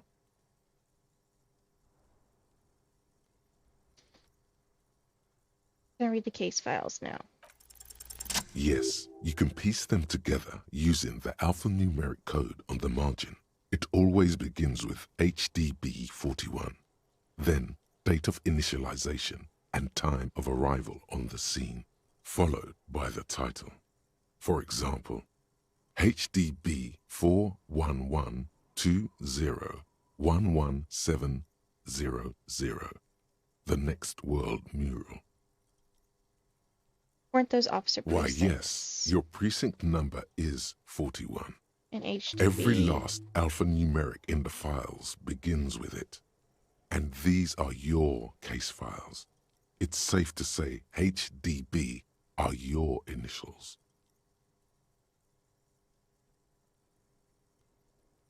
Horace Debbie Berenger? That is improbable. How long does it take takes to read a about case half file? an hour to piece one together using the system you've devised. Where do you want to start? I can revisit this. Not much has changed in the meanwhile. A bunch of sodden papers still sags from the clipboard. Browse the yellow In papers. the back, you see thin, translucent copier paper. Some neon yellow, some bright red, all covered in boxes, like marching armies. These look like official forms, waiting to be filled out. Okay. Then rip them from the binder and hand them out, according to type of form. What types of forms are they? 3. The topmost are misconduct fines, the middle ones are station calls, and the bottommost are field autopsy forms. Each is easy enough to make sense of. Okay. You don't have to be an intellectual giant to do police work. Field A autopsy. dozen pages of thin copy paper, bright red in color. You see the parameters of a deceased human form waiting to be filled in. Age, sex, condition of internal organs. Okay. These are Station quite call. sinister in turn. They give a date and time for the person to appear at the specified precinct police station. Below the call are the criminal charges you risk by not appearing. All in a print so small it could be considered downright cute. Misconduct A monetary fine. penalization ranging from 20 to 250 real. Severe cases allow for 1,000 real, but that requires special paperwork. The details of issuing these fines are spread out over the rest of the fields, but Okay. they appear pleasantly vague. Enough of these. Yes, all that remains now is to fill those forms and hand them to people. Fines for wrongdoers, interview requests for bad guys, and field autopsies to dead guys. Okay. The rest of the stinking cellulose is much worse for wear. Being sandwiched between the board and the rest of the paperwork must have spared the fragile copier paper. Look at the clipboard. It's made of dark blue plastic, hard enough to beat someone to submission with. The edges are rounded, however. The U4 size board feels thick and heavy in your hand. Light shimmers on its wet surface. On the back you see the embossed letters, RCM. Shake the ledger. Something rattles inside, ever so lightly. Is there a hidden compartment? Ooh. And something small inside, light, made of paper or cardboard, or dried flowers perhaps. Permeables. Yeah. It's not hidden per se. The compartment is made for permeable materials that would get damaged if something happened to it. Peek The inside. plastic shimmers like lapis lazuli, but it is not see-through. You cannot see to its center. What did you say the color Blue. was? The blue heart. Don't look into it. Blue heart, don't look into it. Blue door, something's in the ledger. How do I With open your it? hands, U4-sized pages hang from the clip screwed to the top of the board.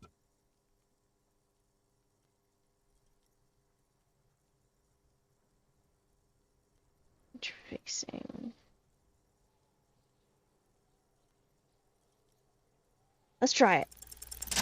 Oh my god, I got a The success! two sides of the board appear slightly misaligned, like a drawer that's come off its slides.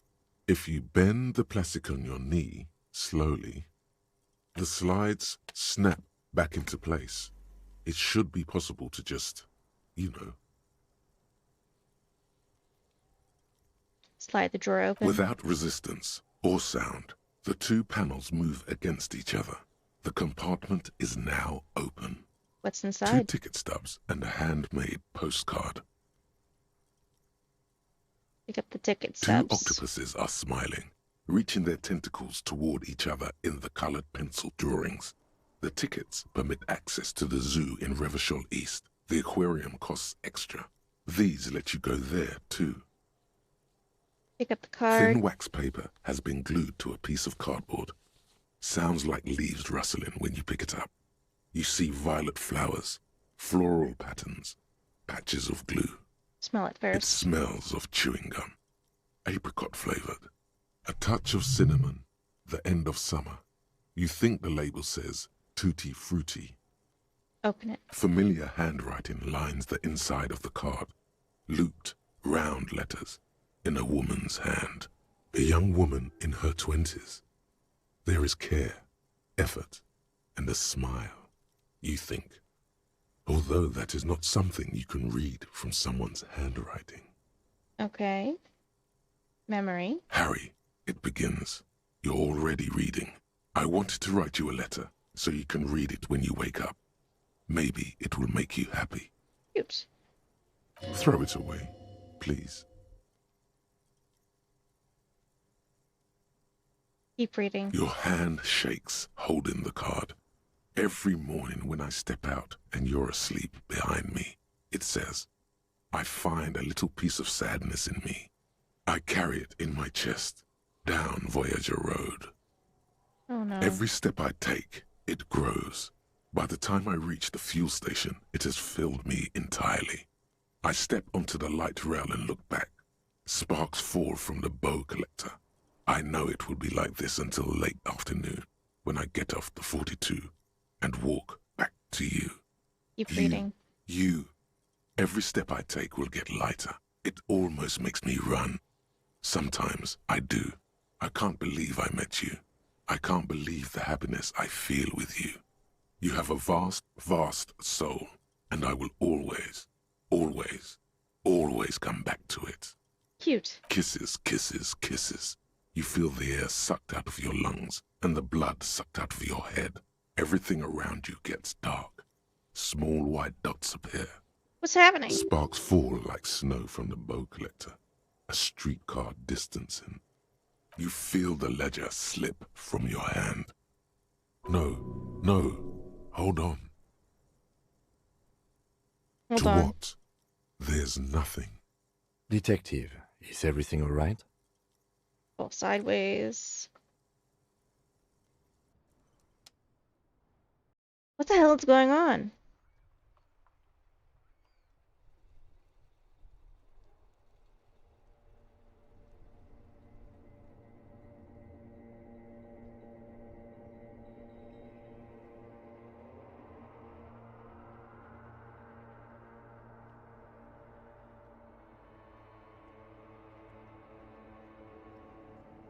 Again. There is nothing. Again. Nothing. Nothing sad, brother. No treachery, just blackout. Just lie there, passed out. Well, almost nothing. There is the ground below you, that's still there. And the small light that's on, fluttering, somewhere in the basal ganglia. Who's that? That's me. Blue eyes, that's me. Who and who was that? Who was what? He speaks of the sickening longing, the unwell emotion. Even in the darkness, he's grasping for it.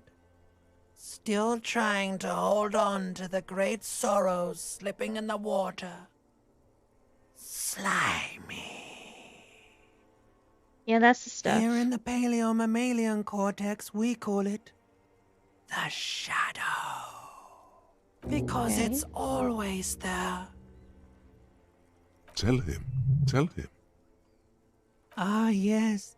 In the olfactory system, they call it the apricot chewing gum scented one. It's unhealthy of them to linger on it so. But as they say, what do you do? Smelled so nice. It didn't smell nice. It smelled like betrayal. that the X something, but where's Voyager Road? There was something about a bow collector too. There's some, was the X something? Bloated corpse of the past resurfacing. Yes, that. Don't prod at it. It will start moving again. Where is Voyager Road? There is no Voyager Road. There are no roads, no houses, no lights in the windows. It's all on pause. There was something about a bow collector too. Man. What was that about?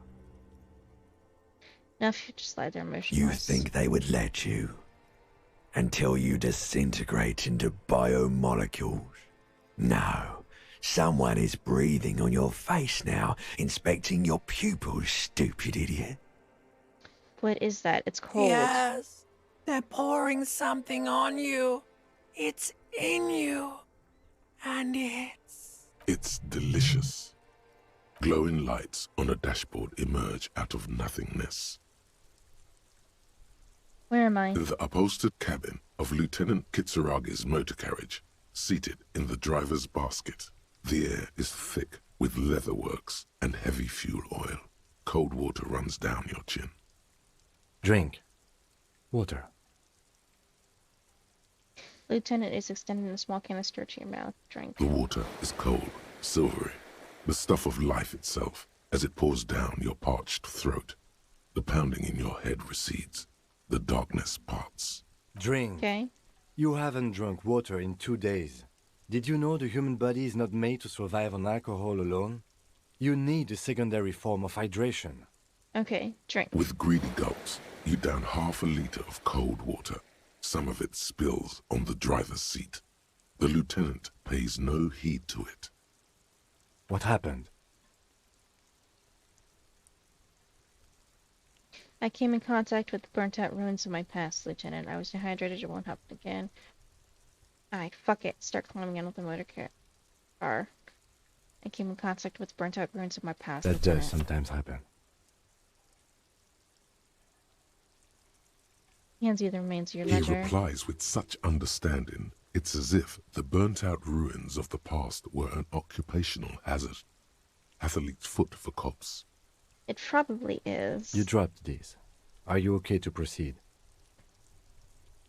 Let's solve the case. Good. The Ledger of Thank you, Failure and Ken. Hatred is a special item that can be used both as an interactable and a tool equipped in your held slot for skill bonuses.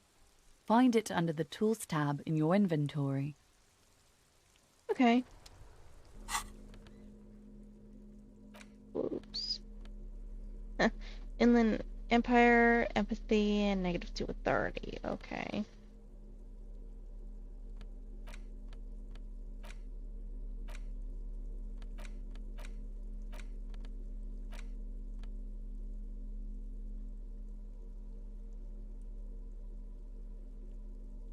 This is the same ledger you found in the trash, only worse. Somehow it makes you think about the letter, about the woman's handwriting, about not wanting to get out of bed in the morning. God. My poor guy. Okay, there is so much to do. Yeah, we gotta talk to the Wild Pines rep. The number on the victim's armor. Oh yeah, did they get back to us on that?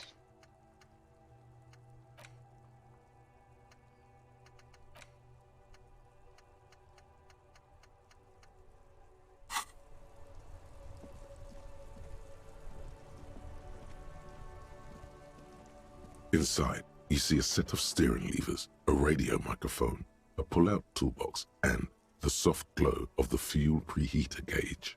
Pick up the This is radio. Precinct 57. How may I assist you? We heard back from the ICP about the serial number. No, and I doubt they'll get back to me before tomorrow morning. Anything else? I'm done. 57's over and out. In the cabin, you see a set of steering levers, Kim, do I a have... radio, How do I turn the All headlights right. on? Ready? I turn, you press start. It's next to the preheater. Okay. Press on The dashboard lights up with orange glow.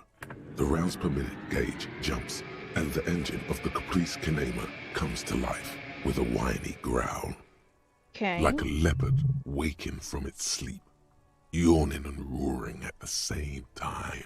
Press the button labeled The lights. lights unfold with a little click, casting electrical light onto the ground before the vehicle. There you go. I'll turn them off from the remote once you're done. We just need to stand in front of the machine now. Okay.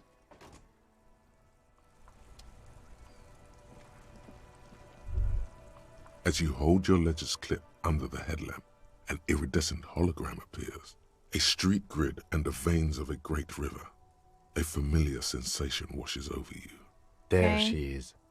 Revachol West. Around the borders of the watermark are dozens, no, hundreds of micro-perforations.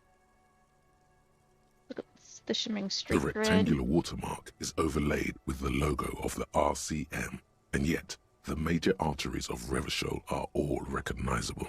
They shimmer in the Kanema's headlights.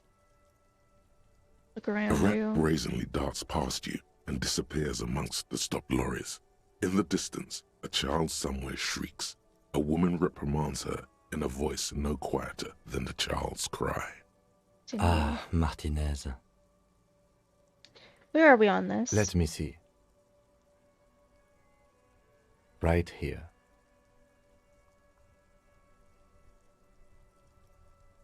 Seems nice. No, it does not.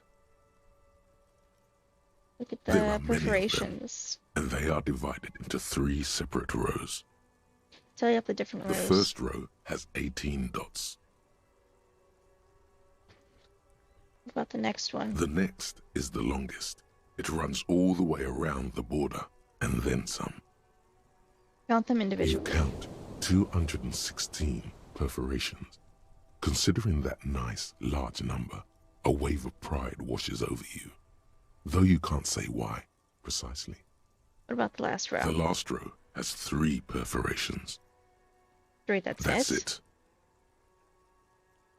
it. Again, what do all these holes mean? Those are perforations. They represent your record as an officer of the RCM. They are your statistics, as it were. I should have guessed you'd keep a record. Officers often do. Let's take a look. Alpha male officers who are proud of their numbers often do. It's meant. The first row represents your years of service. 18 years. Okay, not bad at all. What did you do before you volunteered?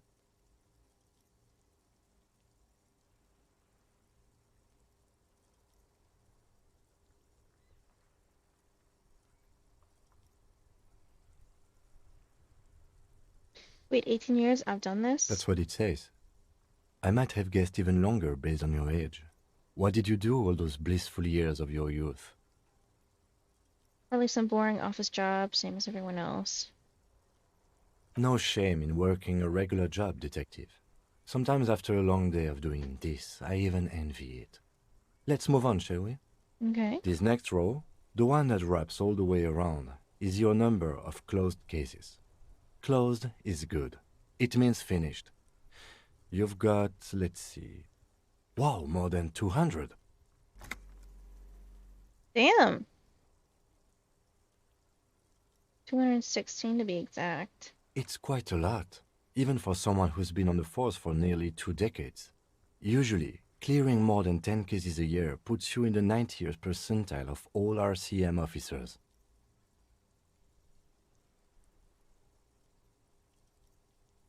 It used to be good. That's some solace, I guess. What's the last number? Right.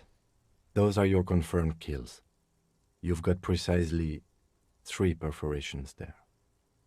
So I am a For killer? an RCM officer, especially Precinct 41, which is in the Jamrock Quarter, it's rather tame. I mean that in a good way. Oh, that's good. There are certain officers who treat their kills like some kind of ghoulish game. If they do happen to solve a case, it's usually by accident. It's obviously Tim doesn't think very highly of those officers. I don't blame But him. it seems as though you are, or at least were, one of the good ones. So we have that to be thankful for. How do you handle the strain? Everyone has their own method of coping. Some more effective or self-destructive than others. Personally, I find it helps to keep up a few hobbies. Maybe I should find a Why hobby. not gardening? You've already got the yellow gloves. Good point. Have you ever killed anyone, Yes. Kim? Thanks for this. The lieutenant nods. Okay, let's go. Right. I'll go turn off the lights. I got a new You can now skill see your point. statistics on your journal page, to the right of the task description. Okay. Okay, I got a skill point.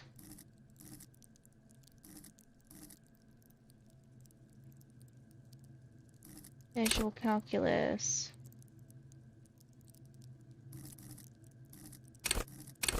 Conceptualization logic. Volition. Hold yourself together. Keep your morale up. Hunches and gut feelings, dreams and waking life. Composure. Perception. Pain threshold. Half-light. Let the body take control. Threaten people. Shivers.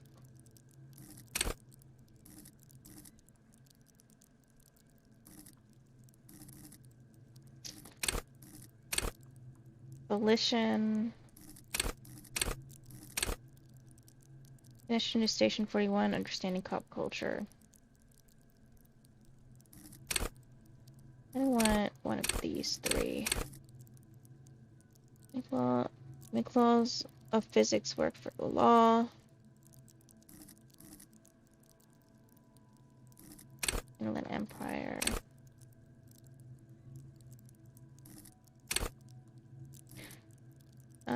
Actually... Unlock? Yes, unlock.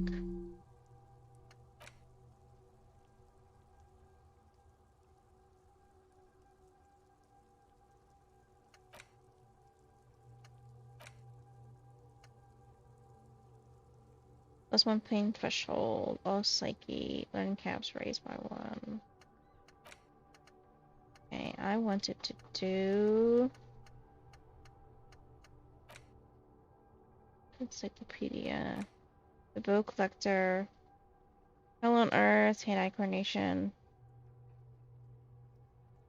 Sparks fall like snow from the bow collector at the streetcar number 42, slowing down the slope from Voyager Road, then east on the B206, across the river to where there are nucleus factories or ruins, to study at the academy. Electrical cabs run overhead, and the bow collector draws across them like a musical instrument.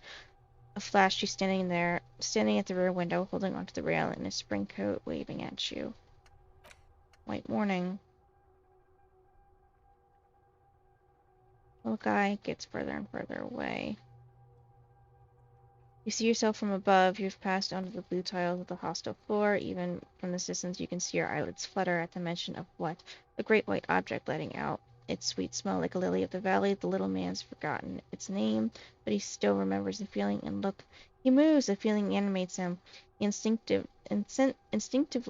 reaches out for the feeling's best friend, a bottle of Commodore Red. He pulls on his disco clothes and gets smaller and smaller. Some kind of superstar. Their self-critique. Ace is high. Anyways.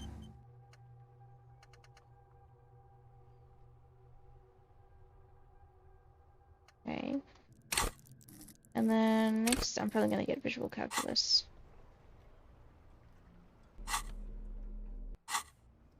Okay, let's stop by the bookstore, get a book.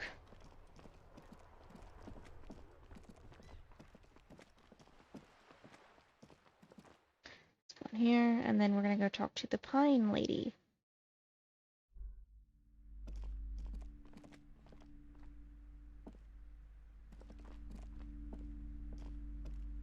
A small mountain of colorful board game boxes. There are Board numerous game. types of games for all ages. A lot of shelf space seems to be taken up by... Leave. I think what I wanted was what's here? You see a set of tattered curtains blocking the way to another room. A strange cage-like trinket dangles from the curtains. Excuse me, officer. The back room is strictly for employees only. What's behind the curtains? Nothing. Now please go back to browsing the books. Don't you feel compelled to look at the books? The books are all you care about. She speaks almost as if she's trying to put a spell on you, urging you to buy more books. Oddly enough, the more she tries to draw you away from the curtains, the more alluring they become. Examine the strange cage-like trinket. You see some kind of charm, an irregular polyhedron assembled from bones, sticks, and straw. Inside, a disturbing fish head with empty eye sockets stares at you. What the hell? This is a traditional Seminese ward, meant to provide protection against ill luck, bad dreams, curses, and other supernatural scourges. And who are the... Inhabitants of Ile de Fantôme, the Seminine Islands down south. Aside from poking at it suspiciously, there is nothing else to do with the fish head charm at this time. The curtains remain shut before you. We'll do that in a second. A little later when,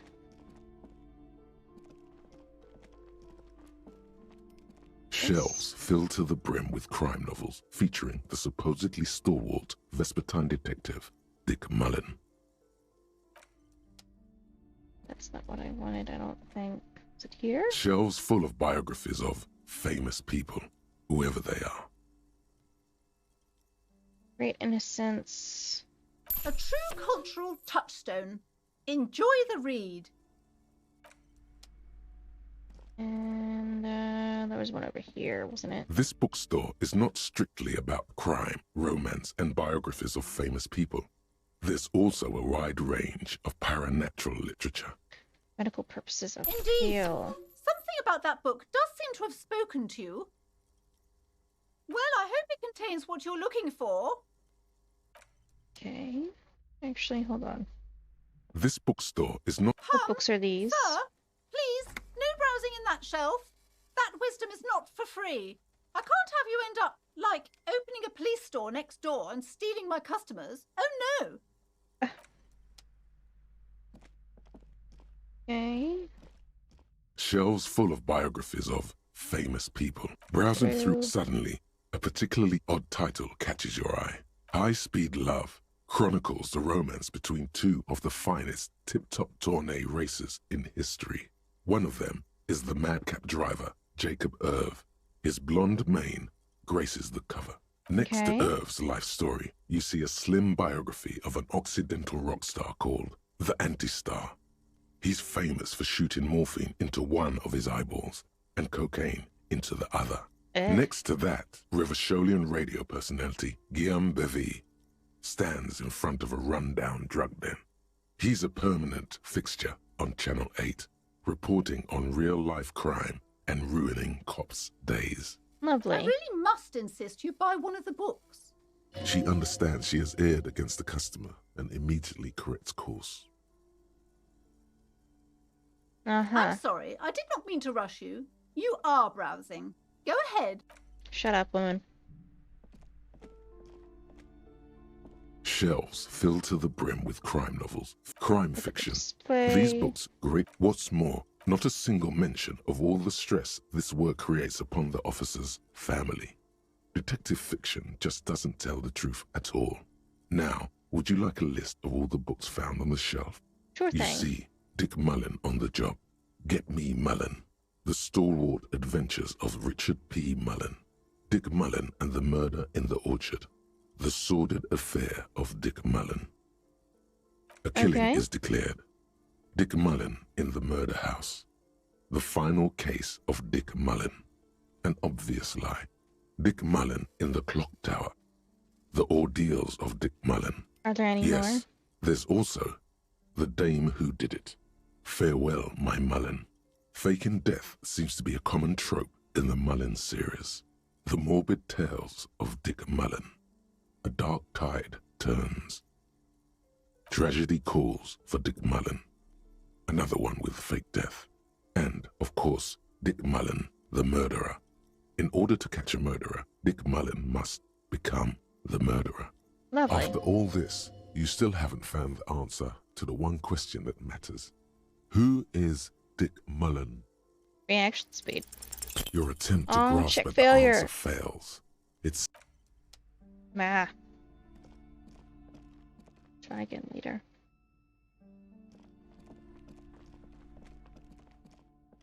Okay, well I got 2 books out of the deal.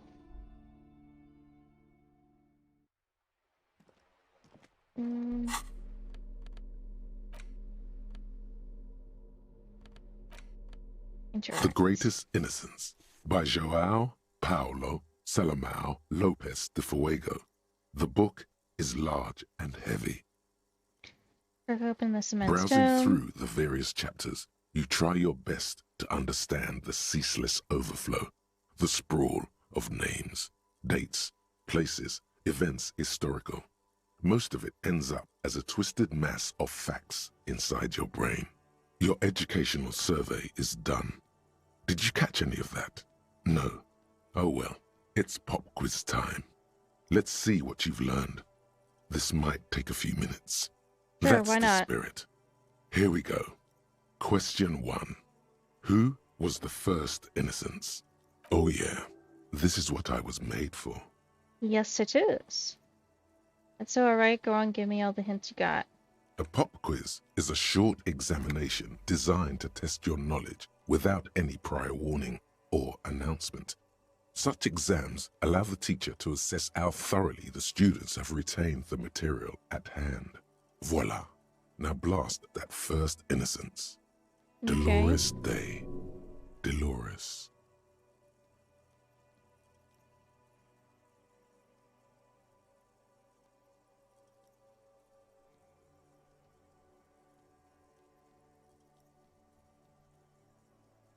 Dolores Day. Incorrect. Dolores Day was the innocence of humanism, internationalism, and the welfare state. She codified parliamentary democracy and created modern institutions. Among these, the moral intern, she was powerful and beautiful on all her icons. Okay. Her colors are silver, white, and apricot. And when you think her name, Dolores, stomach acid rises to the back of your throat, and it hurts. You see a flash silver, a wreath, an airport bag, and blonde hair. You don't know why. Another choice, perhaps? Okay. Steer clear of this one. There's something terrible about this one. What? A strange sensation of loss. When she left the earth, the dust, and the ice, and the humans. That is unimportant to the quiz. Stop thinking about this. Okay. Yes, the quiz is impersonal. No need to rouse sensations in yourself at the mention of Dolores Day. Who? Solar? Incorrect. Solar was anointed during the previous century and even lived to see the current one. She was an urban planner who spoke her mind and largely left history to its own devices, encouraging people to excel on their own rather than prescribing to a deified model of history. She is often called an anti-innocence. Okay. Sola resigned after an assassination attempt by a Yugo nationalist who blamed her for not taking the side of the left during the turn-of-the-century revolutions. Innocences don't usually resign. Care to try again? Yes. Correct. Nothing much is known about him. It's not even clear that he was a he, but Franco Negro presumed as such and called him Pius. He's depicted as a young man with molten gold pouring out of his mouth. All he spoke was gold. It's said he invented God and equality of men before God. He also introduced the gold standard as a way for measuring people's love for Aurum. Okay. As the first innocence, he declared that there should be more of those like him. It is presumed his disciples were the beginning of the Holy Party, the founding party. Question 2. Who was the strongest innocence? Easy. Everybody knows the answer to this. You, me, anybody. Good thing I trust you've An got my back. innocence is the highest category of historical personage in the world, a literal personification of history. Traditionally, an innocence, when anointed, assumes supreme rule over the Occident or the known world in general, at least the parts that matter. I thought you'd give me the answer to the question. I can do better. Okay, so commonly an innocence does not enforce his or her power through military power. This is seen as unnecessary. The innocence wins because an innocence can't help but win, for their deeds are inevitabilities. Did this help? No. Damn. Dolores.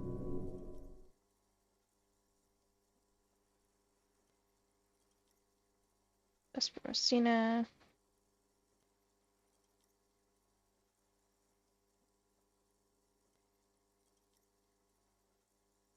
Incorrect. Vesper Messina is not a person, but a defunct state on the southeastern coast of the Occident. It used to take up most of the peninsula before separating into the republics of Vesper and Messina. Care to try again? Correct. Named the innocence of militarism, he codified hereditary rule, but at the same time ended serfdom and established the Inter-Isolari Real as the global reserve currency. He also established the concept of the nation. Okay. Franco Negro attempted to solve the rising tensions between the aristocracy and bourgeoisie by building a unified society in which every man has a place and a mission, but at the same time may rise to nobility provided on the strength of his virtue. Question 3.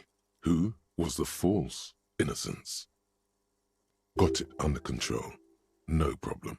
Solid on this one. It's widespread historical information.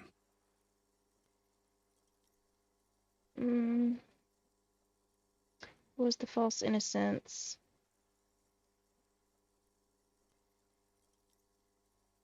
Kedra? Incorrect.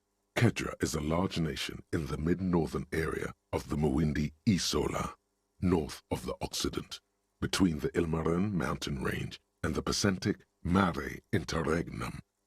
Care to try again? Stefan? Incorrect. Stepan the Despicable, regent of Kedra, was a ruler who conquered the known world during the Kedriatic conquest, instead of the despotic Erino Pasternak. Would you try again? Erino? Correct. There have been a number of counter or false innocences, some assumed to have innocentic qualities, some who just thought so themselves. Occasionally, they have the support of a faction inside the ecclesiastic organization, and accusations of foul play have arisen. Interesting. The most famous and important of these was Erino Pasternak. He was into torture, despotism, hymns, cannons, and world conquest, but got defeated and humiliated by Stepan the Despicable of Kedra. Final stretch. You've come so far and learned so much. This is the most important one. Question 4. Who was the greatest innocence?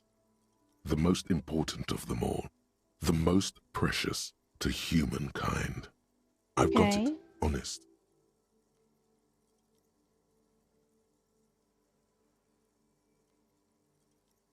It's not this one. Probably not this one. Incorrect. While Franco Negro built concrete churches and cathedrals, and while many people, especially the Mesk, consider him a father figure, due to his militarism and nationalism, João Paulo Salazar Lopes de Fuego argues differently. Another choice, perhaps? Sorry about that, guys.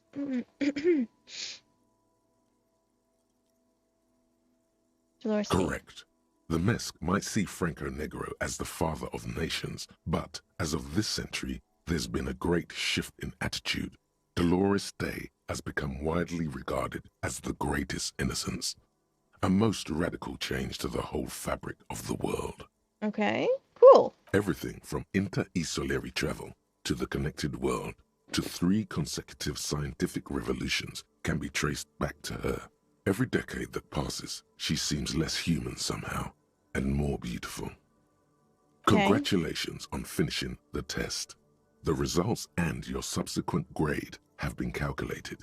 You get a D, not particularly remarkable, but technically a passing grade. Not that anyone really expected better.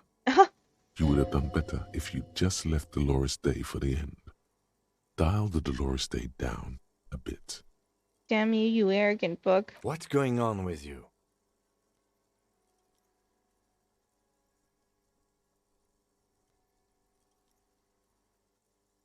The book is unfair. Okay. You are shouting at an inanimate object, like a real weirdo. No wonder you seem to have trouble with the right answers. Put the book away.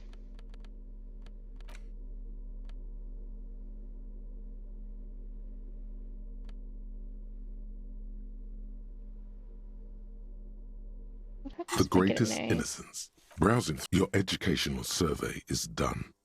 Did you catch any of that? No, it seemed... Oh yeah, this is what I was made for. Correct. Yes. Nothing as the question easy. Everybody knows the answer to this. You? Correct. Yes. Franco next question got it under control. No problem. Yes. Correct. The most finals, I've got it. Honest. Dolores Day. Everything. Congratulations. On an A. All correct. Impressive. Oddly so. Rude. You really navigated some treacherous waters here. Well done. Got you this The time. lieutenant is doing his best to ignore your behavior. Yeah, sure. It's so much easier once you know the answers, right? Yes, always. That's how tests work. Okay, we're good for now. Got some experience points. Let's go talk to that woman. Over this way.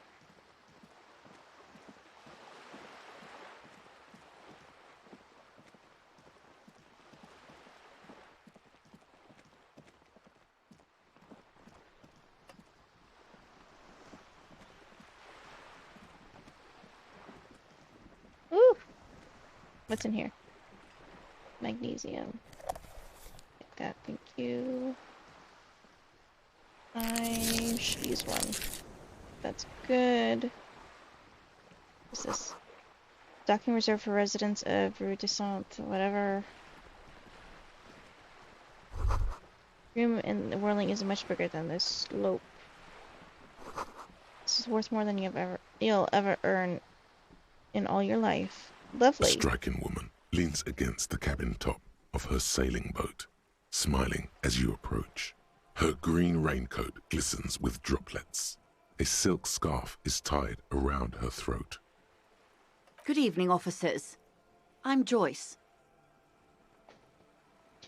Hello? Joyce L. Messier. I represent the board of Wild Pines, the owners of the harbour. You gentlemen must be from the RCM. Shake her hand. I'm glad to see you here. Her grip is tight and I cold. was dispatched to handle a strike, not a lynching. Anything I can do to assist the RCM in this matter, I will, gladly.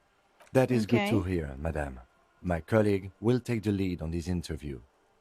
I should let you know that he is recovering from an unusual medical episode. Very unusual. But I can assure you of his ultimate competency. Oh, this is gonna be interesting. There's a trace of irony in his voice. Mischief, even. This is a tactic. Yes, it is. How interesting. I wish you a swift recovery. In the meanwhile, you have my full cooperation, and the full cooperation of the Wild Pines group. Okay. It's hard to get a read on her precise disposition, but she appears helpful.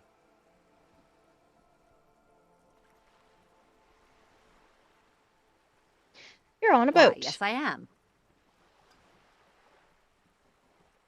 She looks at the deck under her feet, green and white sails fluttering. Not a lot of people on boats are there. Does she have a name? Do you have a license for this boat? Does she have a name? The boat? No. It is called Cor de Lady 19, because that's the type of sloop it is.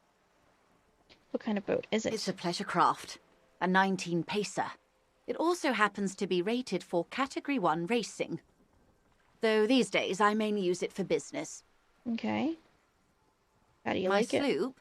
I like it a lot. It's the eel's hips, baby. I'm enjoying this part of the interview. It has so little to do with the murder we're investigating.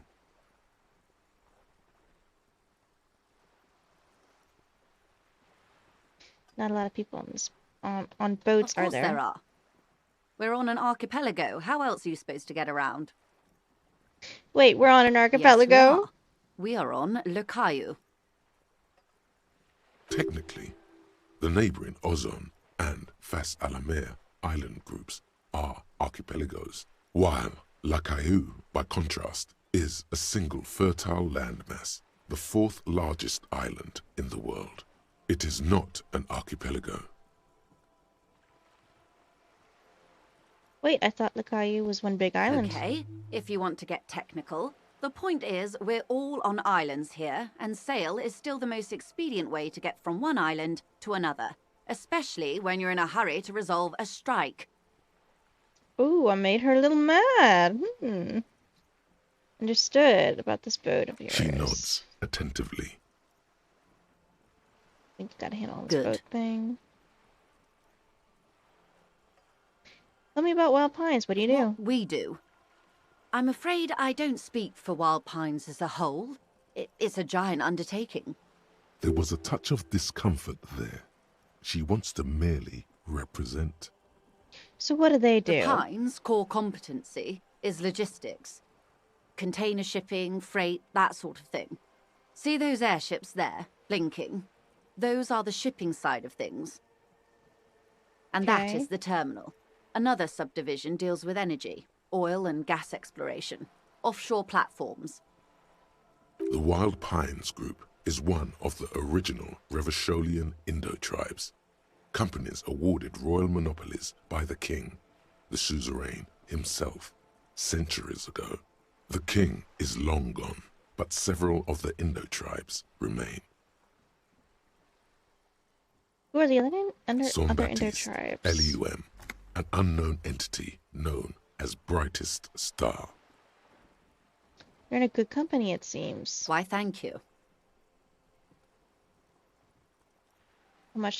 How much money does Wild Pines I'm have? not at liberty to discuss the company balance sheet, but I can tell you that last year, the company booked more than 20 billion real in revenue. I thought Wild Pine was supposed to be big And to time. think, there are years when the group books losses in the billions. Wild Pines employs 72,000 people, all of whom have families that depend on their salaries.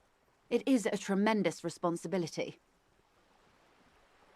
Where does Wild Pines get all these They billions? started as an exploration and cargo fleet conducting trade between the Samaran and Insulindian Isolas 250 years ago, when pine ships explored the South Seminese and charted Lomantang on behalf of the suzerain. Centuries of care, deliberation, and madness have gone into this endeavour. Vessels pass through the great unrest to re-emerge with apricots in tow. The logic of the system is totalizing. It's taken everything from its employees to build it. Probably helps to start out with a royal monopoly. You know more than you let on. Certainly it helped, but most of the original Indo tribes have failed or been absorbed. To survive, Wild Pines had to grow and adapt. No suzerain did that. What does such a huge system with a place like this? You mean aside from being the terminal's legal owners, who are responsible for moving 8% of the world's cargo?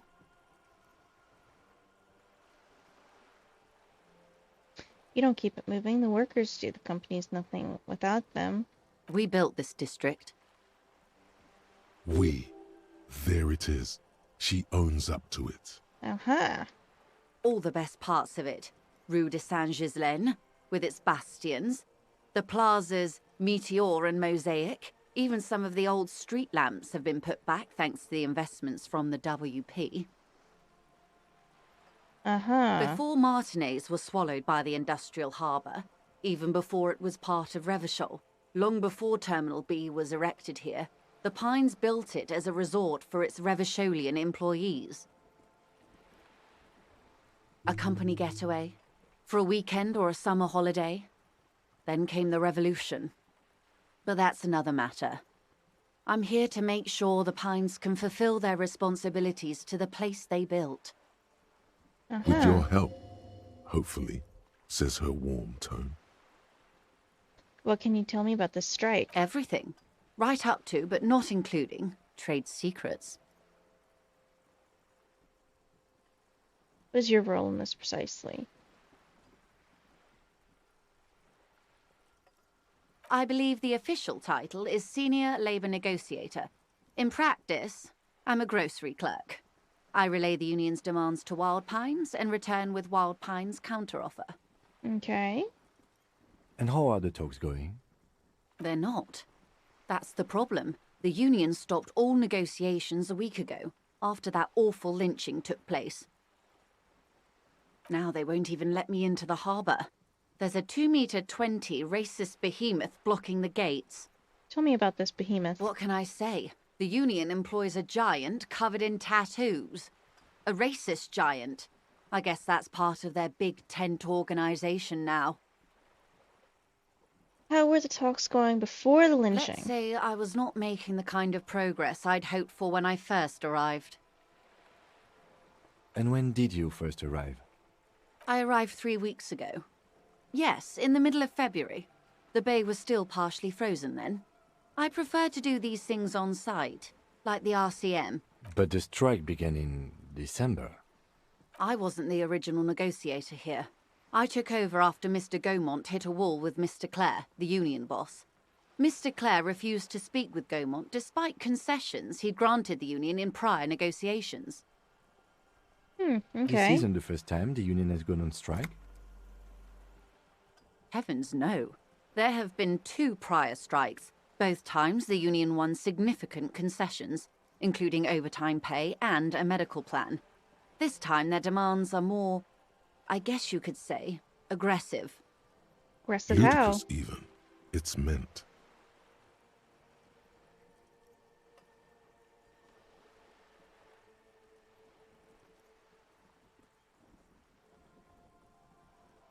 What happened to this? Mr. Clare told him to... How did he put it? Fuck off, midget. Gaumont is short of stature, you see. Cool. Yes. Extremely. Keep in mind, this is a negotiator Mr. Clare has worked with before, and who was more than fair with him and the union. The scabs at the gate. Did you put them there? The scabs? You mean the huddled masses of Jamrock, come to plead for work where the union refuses to? If they were organised by Wild Pines or its affiliates, then it would be a company secret. I could not share it with you. Not right now, at least. Okay. It's implied.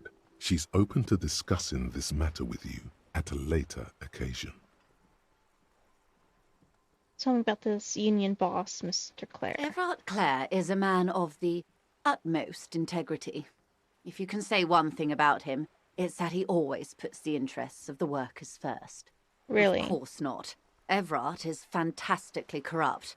I imagine he has a thick, viscous goo where you and I have blood. Can't be that He bad. is the most corrupt individual I have ever seen, and I deal with men like him for a living. If there is anyone more venal, more irredeemably nepotistic, then it's his twin brother, Edgar. There are 2 of him? Yes. Edgar looks exactly like his brother, except for that lazy eye. He also talks exactly like Everard does, and when one's term as foreman is up, the other takes over. Lovely. It's how they circumvent the term limits, you see, with a funny little switcheroo. While in office, they've embezzled God knows how much of their workers' dues. What's the union itself outside the Brothers Clare? The Débardeurs Union was once a perfectly normal institution.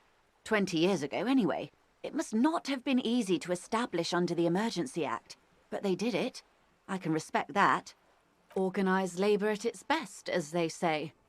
Then something happened in the local chapter elections. The Brothers Clare came and transformed it into a... how do you say? A mob. The Débardeurs are a crime syndicate. Sad as it may be, I suspect we'll be forced to cooperate with them. Refreshingly honest, officer.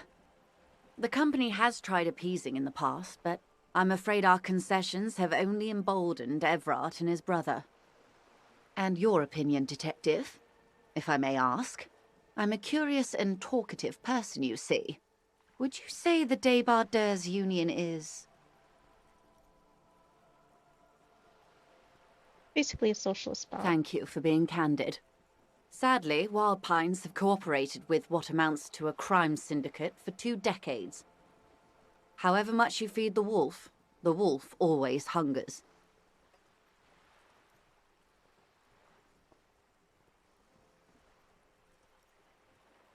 What are their There are leaflets demands? everywhere, and banners. What did they say again? Oh yes. Every worker, a member of the board. Most of the workers probably don't know what that means.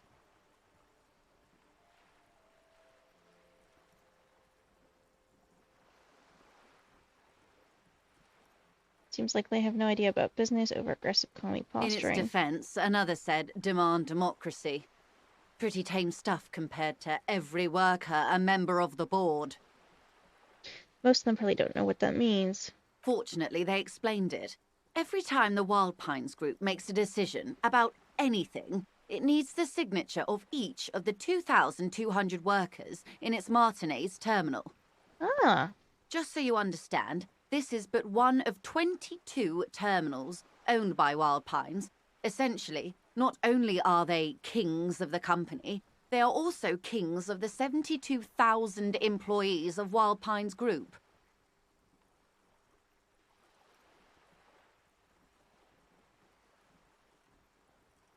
The king is dead, long live the workers. That may well be. It's not up to me to decide who is king, but as negotiations go, it's not a swell start. What are you gonna do? I'm not sure. Naturally, I assume that was just their opening position, a hard-nosed tactic with a side of mockery.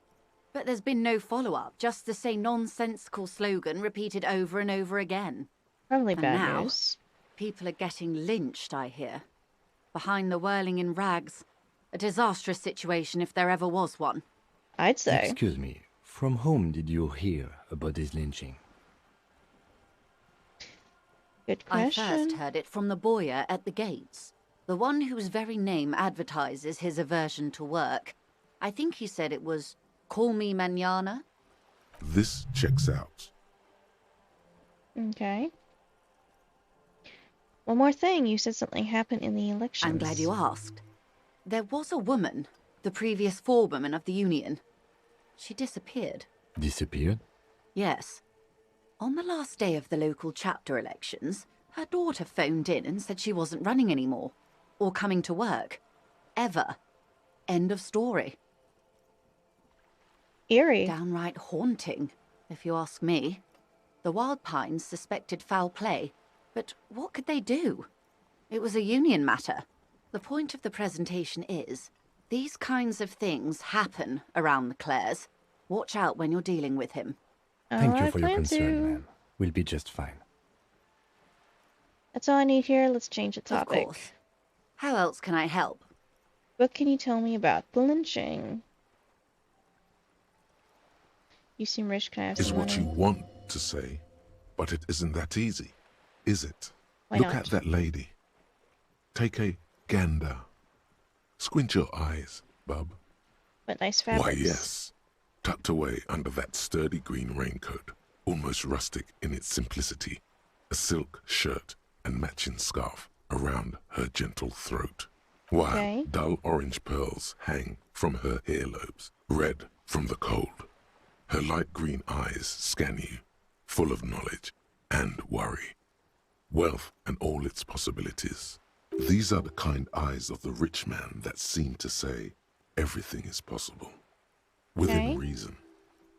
Yeah, so? Now look at you, you misery-clad simian, barely able to tie your own laces. Your armpits are lakes, a scythe of booze precedes you. Your hair sticks to your forehead and your underwear feels uncomfortable.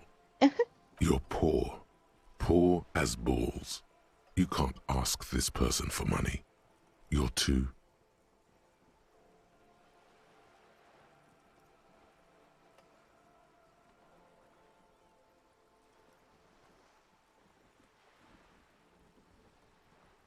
I'm not ashamed. But you are.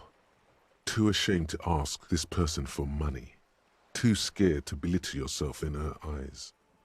Those half-precious stones of Erdenil. As I was saying, if there's any way I may be of assistance, please don't hesitate to ask.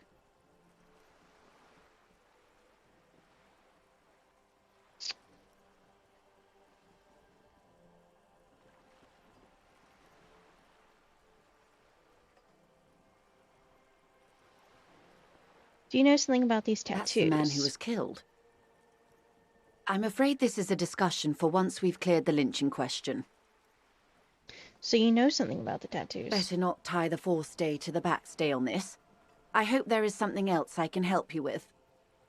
What can you tell me about Quite this a few lynching? things, I'm afraid. The information I'm to share with you includes sensitive trade secrets. For the sake of my employer, I have to ask for your names and badge numbers. Uh-huh. Of course, ma'am. We should have introduced ourselves. I am Lieutenant Kitsuragi from Precinct 57. And this is my colleague from Precinct 41. I'm afraid he doesn't have his badge at the moment. I hope mine will suffice. How curious. Why is that, Detective? I see. So, are you saying you lost your badge during the course of this episode?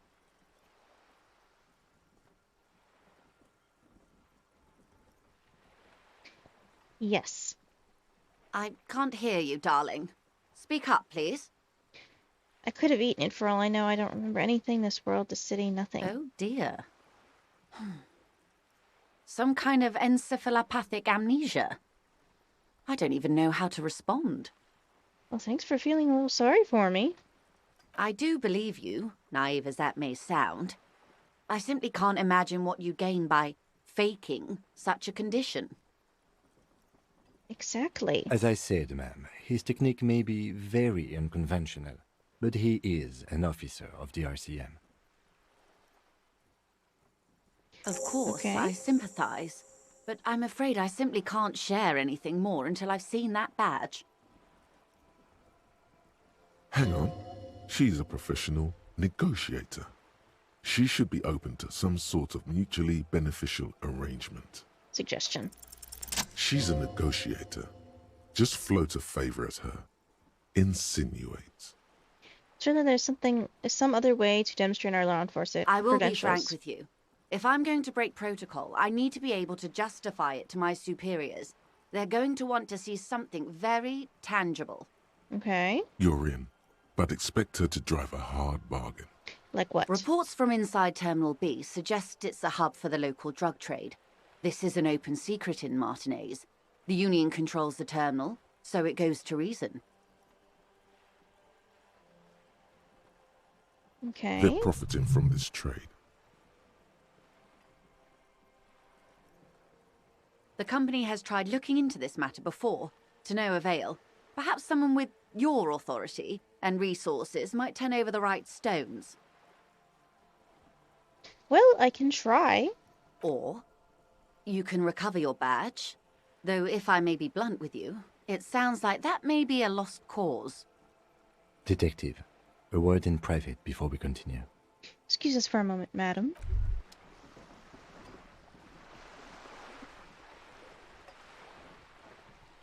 Hey. Psst. Look around. Who, me? Yes, you. Word on the street is you're ready to start building communism again. How come there's word on the You street? keep saying things like, down with the bourgeoisie, eat the rich, sodomize the landowners, impale all people who have more than 25 real in their pocket, literally murder all human beings regardless of their political beliefs. That kind of stuff. I've said some mildly left-wing things, but none of those. Oh yes, the mask of ambivalence. Don't deny it. You're about to rip it off and reveal the monstrous seven-eyed lamb of global communism that would devour and masticate mankind. Everyone can see that. So tell me, do you have any questions before we fire up the big communism builder? Or do we get right down to it? Roll up your sleeves and start building communism. Opt in, opt out. Very well. I guess no one will build communism then. Tell the working man it's over, unless anyone has objections. No objections. It's mathematically impossible to achieve a classless society. Everyone knows this. Anyone? Anyone else? There's no one? There's no one. Okay then, lie down and let the water carry you downstream. Goodbye, communism. It's clear you like the hard stuff, Brota. The what sounds like my stomach is growling. Evening falls. The time has come to take the vow. Vow? The vows are blood and flesh. What's my lower intestine going on about? Lower intestine? The term is metabolic and circulatory system. Okay, but what's the hard stuff? Fascism, Brota.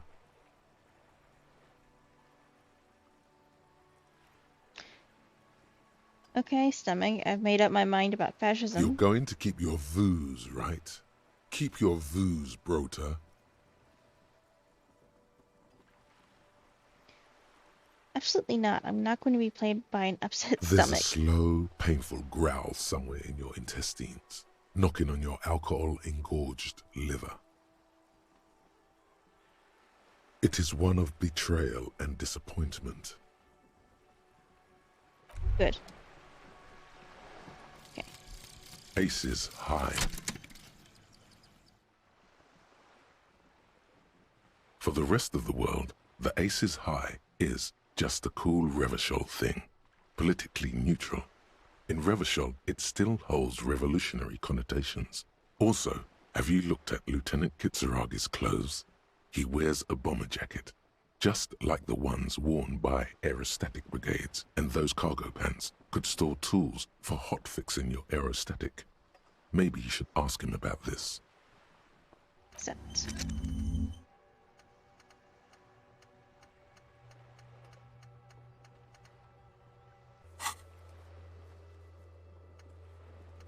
Union boss. Missing competition.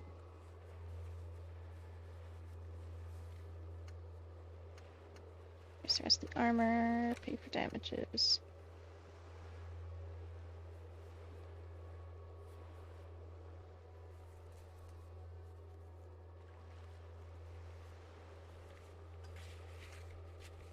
Track down your badge, victim's tattoos. Track down your guns and victim's body to processing.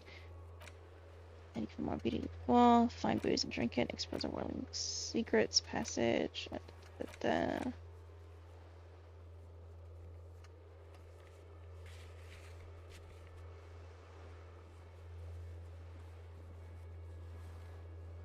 Okay. Close this up. And let's talk to Kim. This is not going quite as I hoped it would, Detective. How did you hope it would go? Honestly, I was expecting you to use your unorthodox technique to keep her off balance, and not volunteer us to be her henchmen. Really? I thought it was going well. This woman is running circles around us. She might have known about your misplaced badge all along, or she's simply an adept improviser. Either way, we've played straight into her hands. Okay. Maybe this is all her plan. She might have heard about you. The company must have ears on the ground. I wouldn't go that far. Her reaction did come off as sincere to me. I think she's just quick to adapt. She's a professional, after all.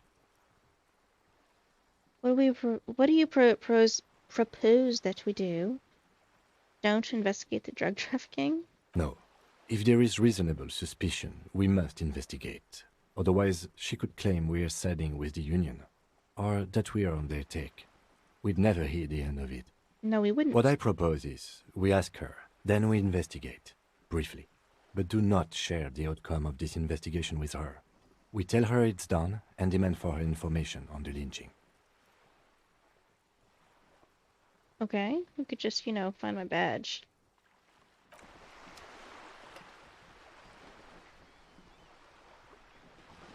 You're back. Good. What can I help you with?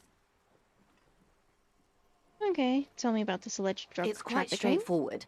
Someone is using Terminal B to smuggle raw ingredients from the Samaran Isla into Revachol with the Union's blessing.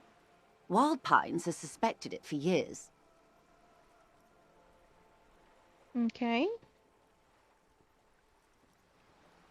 Ingredients for what, ma'am? Meth and dextroamphetamine, GBL, and various synthetic psychedelics. Honestly, it might be quicker to say what you can't make from the stuff. Yes, but you won't Okay. get anything out of Evrat and the Dock Workers Union. Still, every chain has its weak link. The Okay. handoff. The motor lorries at the roundabout. Precisely. Someone needs to move the ingredients from the harbour into the city. Once they reach Jamrock, they're distributed to a network of local manufacturers well beyond our grasp. But in transit, they are vulnerable. How Okay. convenient that they're stranded like beached whales at that roundabout. Very Perhaps convenient. you've noticed that a number of lorries are tangled in a traffic jam at the roundabout just now. Interview the drivers who are still hanging about. One of them might be waiting for a crucial shipment. Okay. Her irises are light green, like the river Esperance in bright daylight, upstream where it's clearer. I'll be explicit. If you find this driver, I will share company secrets with you. Okay, interesting. Uncovering Union secrets could also give you an upper hand when dealing with them. No coincidence, lorries are stranded there, is it? No. We asked East Motor Track to raise the drawbridge. The road company is a partner of one of our subsidiaries. However, Okay. this is a limited time opportunity. Once the complaint has been processed by the Trade Committee, they'll have no choice but to lower the drawbridge, and the operation will continue. Interesting. Thousands of litres of raw ingredients will pour onto the streets of Revachol. Not the east across the river, but the west. The vulnerable, the weary. Well, at least this solves one mystery. Yes. What is that, Lieutenant? Why I had to call East Motor Tract and beg them to open the drawbridge for me. I'd wondered since I first drove in, on my motor carriage. I am sorry for the inconvenience, Lieutenant Kisaragi, but we need them trapped here. This is a unique opportunity. I'm sure you understand.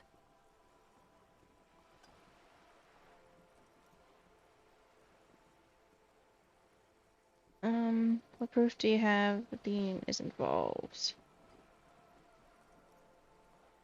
How do you think they're financing this strike? There are thousands of unpaid dock workers going strong for the 4th month straight. Good point. There was a shakedown of local businesses preceding the strike. Many were squeezed to bankruptcy to fund it. With all due respect to these desert cacti, the contents of a few cash registers cannot provide for 2,000 men. The local businesses can scarcely provide for themselves. Precisely. Smuggled out of that very gate at night, most likely, then loaded onto lorries and driven to Jamrock. You simply need to find one driver who will open up to you. Okay. It sounds like she tried looking into it herself, though she's clearly not the type your typical lorry man would confide in. Okay, I've made up my mind about the smuggling investigation. We'll take this case, but probe the drivers, see what it yields. Excellent. According to my reports, there are at least 3 lorry drivers lingering near the roundabout. Hopefully one of them will know something. Okay, let's go. It may come to nothing, or it may just blow the case wide open. I can keep the drawbridge up for a few more days at least. You should have the time you need. In the meantime, let me know if there's any other way I may be of assistance. Listen. Voila! A success! You're doing it. Can I have some money, Of ma'am? course. How much do you need? She's surprisingly nonchalant about this. Could it be that she somehow knows more about your predicament than she's I letting on? need 60 reals. That's a good sum. Not too small, not fantastically large. She removes a few notes and hands 60 them to you. reals! The paper is cold and oily to the touch. Whoa, whoa. Did you see how easy that was? Ask her for more. Toot toot, train to Moneytown. Can I have This some more? may seem like odd behavior for a police officer, ma'am, but it's a perfectly common side effect of his unusual medical episode. It's all right, Lieutenant. I really did bring as little cash with me as possible to avoid attention. So here you are. The last bit of filthy lucre I can share. So, Oh, thanks, I lady. hope I didn't just bribe you, officer. It may not be technically illegal under the Emergency Act, but still.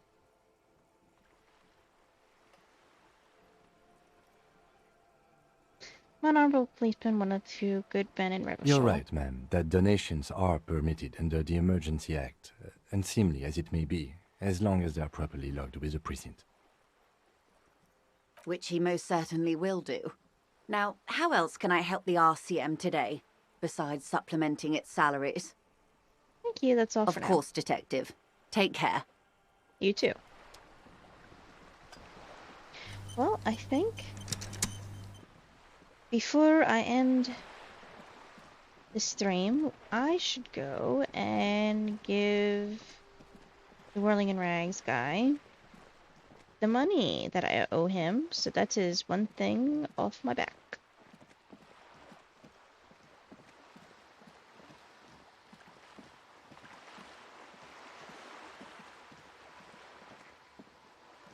This way.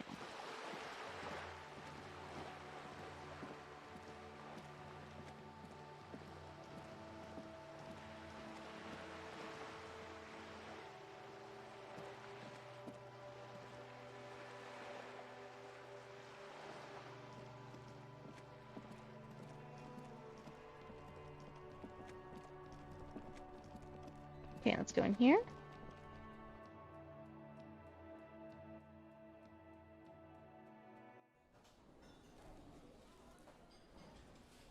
Oh shit. Shouldn't be in here for a little bit.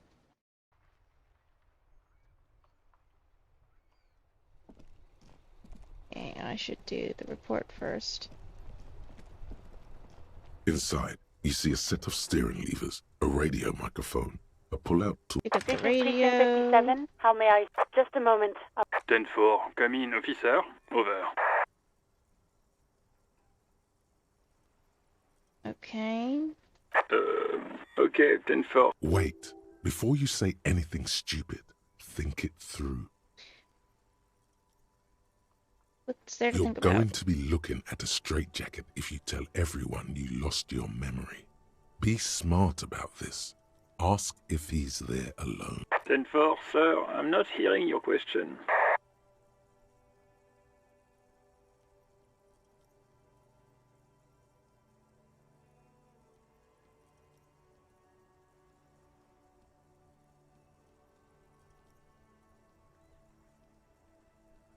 Please refer me with my full name in the future.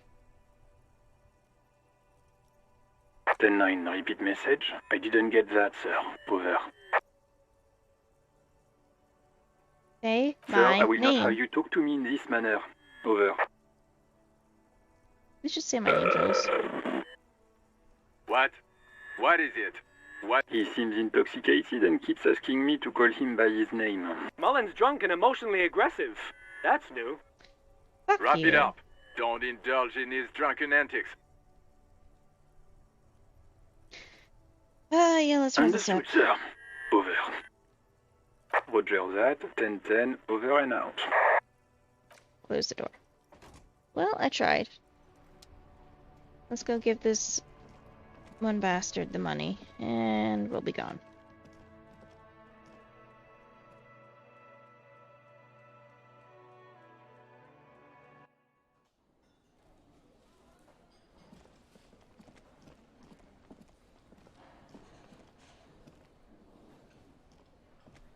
You.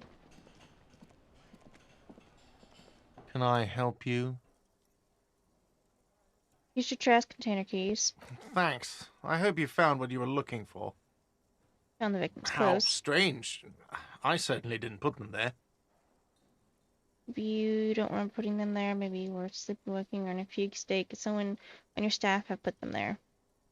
Who else has keys to the trash The container? trash collection service? CS Municipal. I don't see why they would put anything in the trash, though. Ah, the elusive CS Municipal. I doubt we'll be able to track down who was sent here last and when. This will have to be one of those little threads that solves itself down the road. Okay. Thank you anyway. Could someone on your staff have put them there? Sylvie had the keys before I got here, and I can vouch for her. I can vouch for all my staff. None of us would tamper with the crime scene. Okay. Thanks. Let's talk about something else. Yes. So about that money I Have owe you got it? I have your money. Well?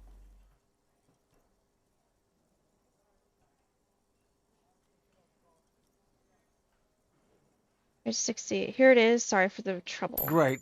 Thank you, officer. That's all I wanted. Payment for services rendered. If you continue to stay here, I just ask that you please pay your nightly bill in advance starting tomorrow. Okay. He's not sorry about his behavior for your sake. Now that you have money, he really wants to make sure you're not angry with him. I'll unlock the electronic lock to your room. All the doors lock automatically at 9 p.m.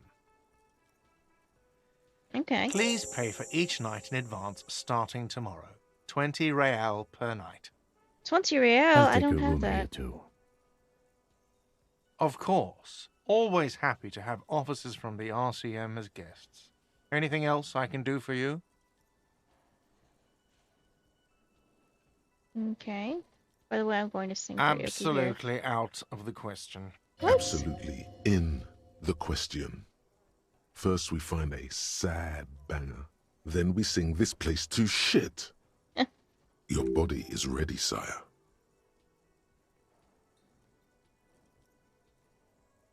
Okay, goodbye.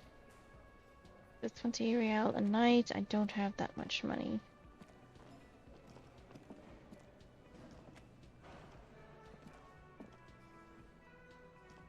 Let's go upstairs.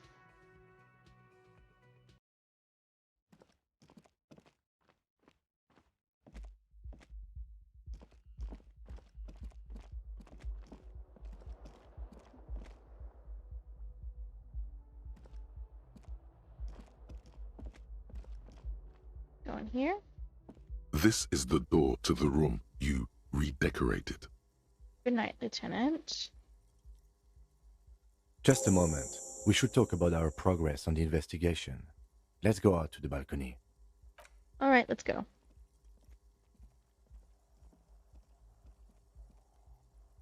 The air outside is brisk. The lieutenant is silent for a moment. He listens to the traffic hum. Then... Now then, we should talk about the investigation. But I also feel you're a bit hazy on the RCM. Our role here, our rights, our jurisdiction, basically. How do you think today went? Well, we inspected the victim's body, so that's good. It was not easily approachable in that state, but we did it. I would say our initial inspection was very thorough, and we have solid leads to follow up on. Then you shot the body down, which was quite the shot.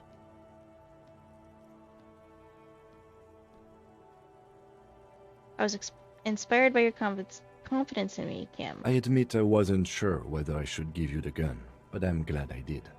Your shot enabled us to perform a field autopsy on the victim. We found some things we can really work with. I still feel like we're missing something, but we performed a thorough search of the premises of the crime scene. That's great. He's right. You could smell it. That something is missing. Even under the overpowering odor of the corpse. Yep. Now, as for interviews, my list of people to talk to here in Martinez, I mean.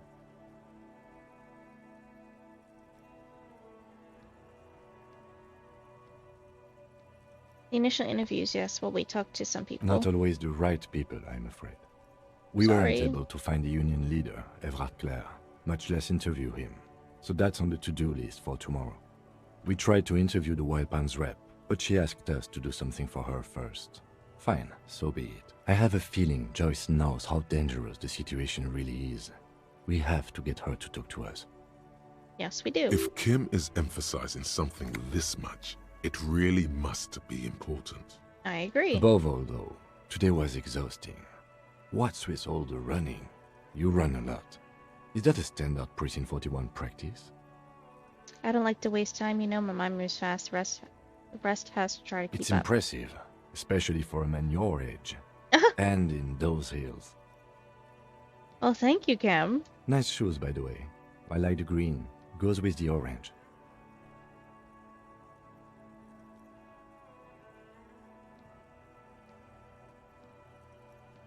I didn't know you smoked, I Kim. have a cigarette every night when I go over my notes. It's something of a ritual. Okay. Oh man, he looks so devastatingly cool with that cigarette. How did you get so cool, Kim? You mean this? This isn't cool. It's an unnecessary trial of will and unhealthy. Oh, thanks, Keeping Kim. the habit within the parameters he's given himself takes a lot of focus. It would be easier to simply quit. Yet, were he to quit, he would lose the cool factor. This man relishes his cool quite a bit below it all. I think he does. Yes. It's been a long and eventful day. So what are the powers what are our powers exactly, the RCM? They're quite limited, actually. The power officers of the Revachol Citizens Militia exercise most frequently is imposing fines of up to 1,000 real for offenses, in accordance with an interdepartmental schedule. Okay, what else? We can arrest people, of course, but rather than bringing someone in directly, it's preferable to serve a station call slip. It prevents confusion and overcrowding. Okay. As you may have gathered from the fact that we are expected to carry a record of our kills, like the one in your watermarks, we are permitted to use whatever force is necessary, and strongly admonished not to abuse that power. What happens to the people we convict? We don't convict. We arrest and send them to coalition government courts in Couron and La Delta. And the who makes all these prosecution works rules? off our testimonies and records, which is why it's paramount to keep them. The coalition government and the moral intern more broadly. Okay, interesting. The RCM was formed by the coalition government to restore order in the international zone after the revolution. So we did. Now we attempt to maintain that order. No more, no less. Or perhaps it is better to say we were allowed to form. It's a point of contention whether the citizens of Revachol or the coalition government founded the RCM. Let's say it was the citizens of Revachol. Be sentimental if you like. Either way, the moral intern leases us the right to keep the peace in this city, and they will take it away if we misuse it. Yeah. Or if they think you do.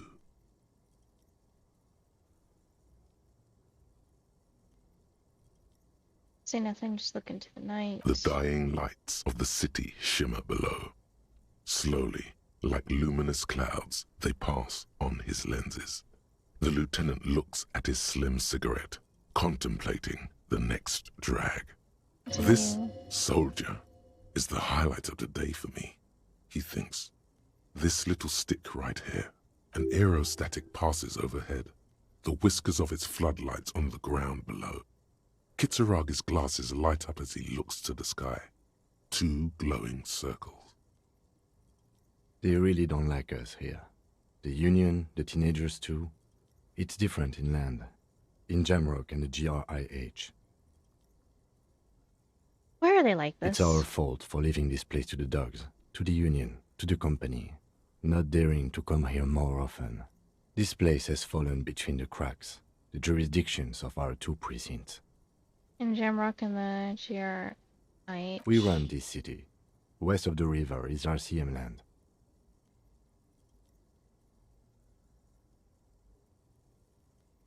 It's incredibly hard. Human beings are... But we are in control, and it's worth it. The organization works, our systems work. If they didn't, the city would disintegrate. I hope our investigation will help improve the situation here, at least do Me some too. good. But I wouldn't count on any drastic changes in our lifetimes. Honestly, I wouldn't either. He is very tired, but the dark circles under his eyes make him look younger, not older. Interesting. Thank you for this. Yeah, it's getting very cold now. Let's go. And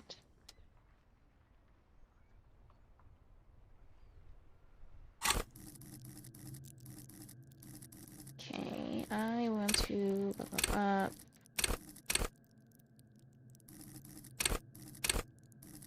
suggestion, I think.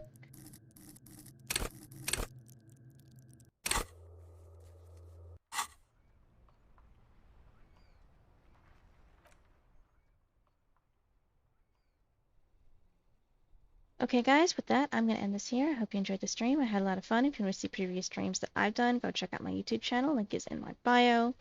Hope you guys have a good day or night wherever you are, and I shall see you guys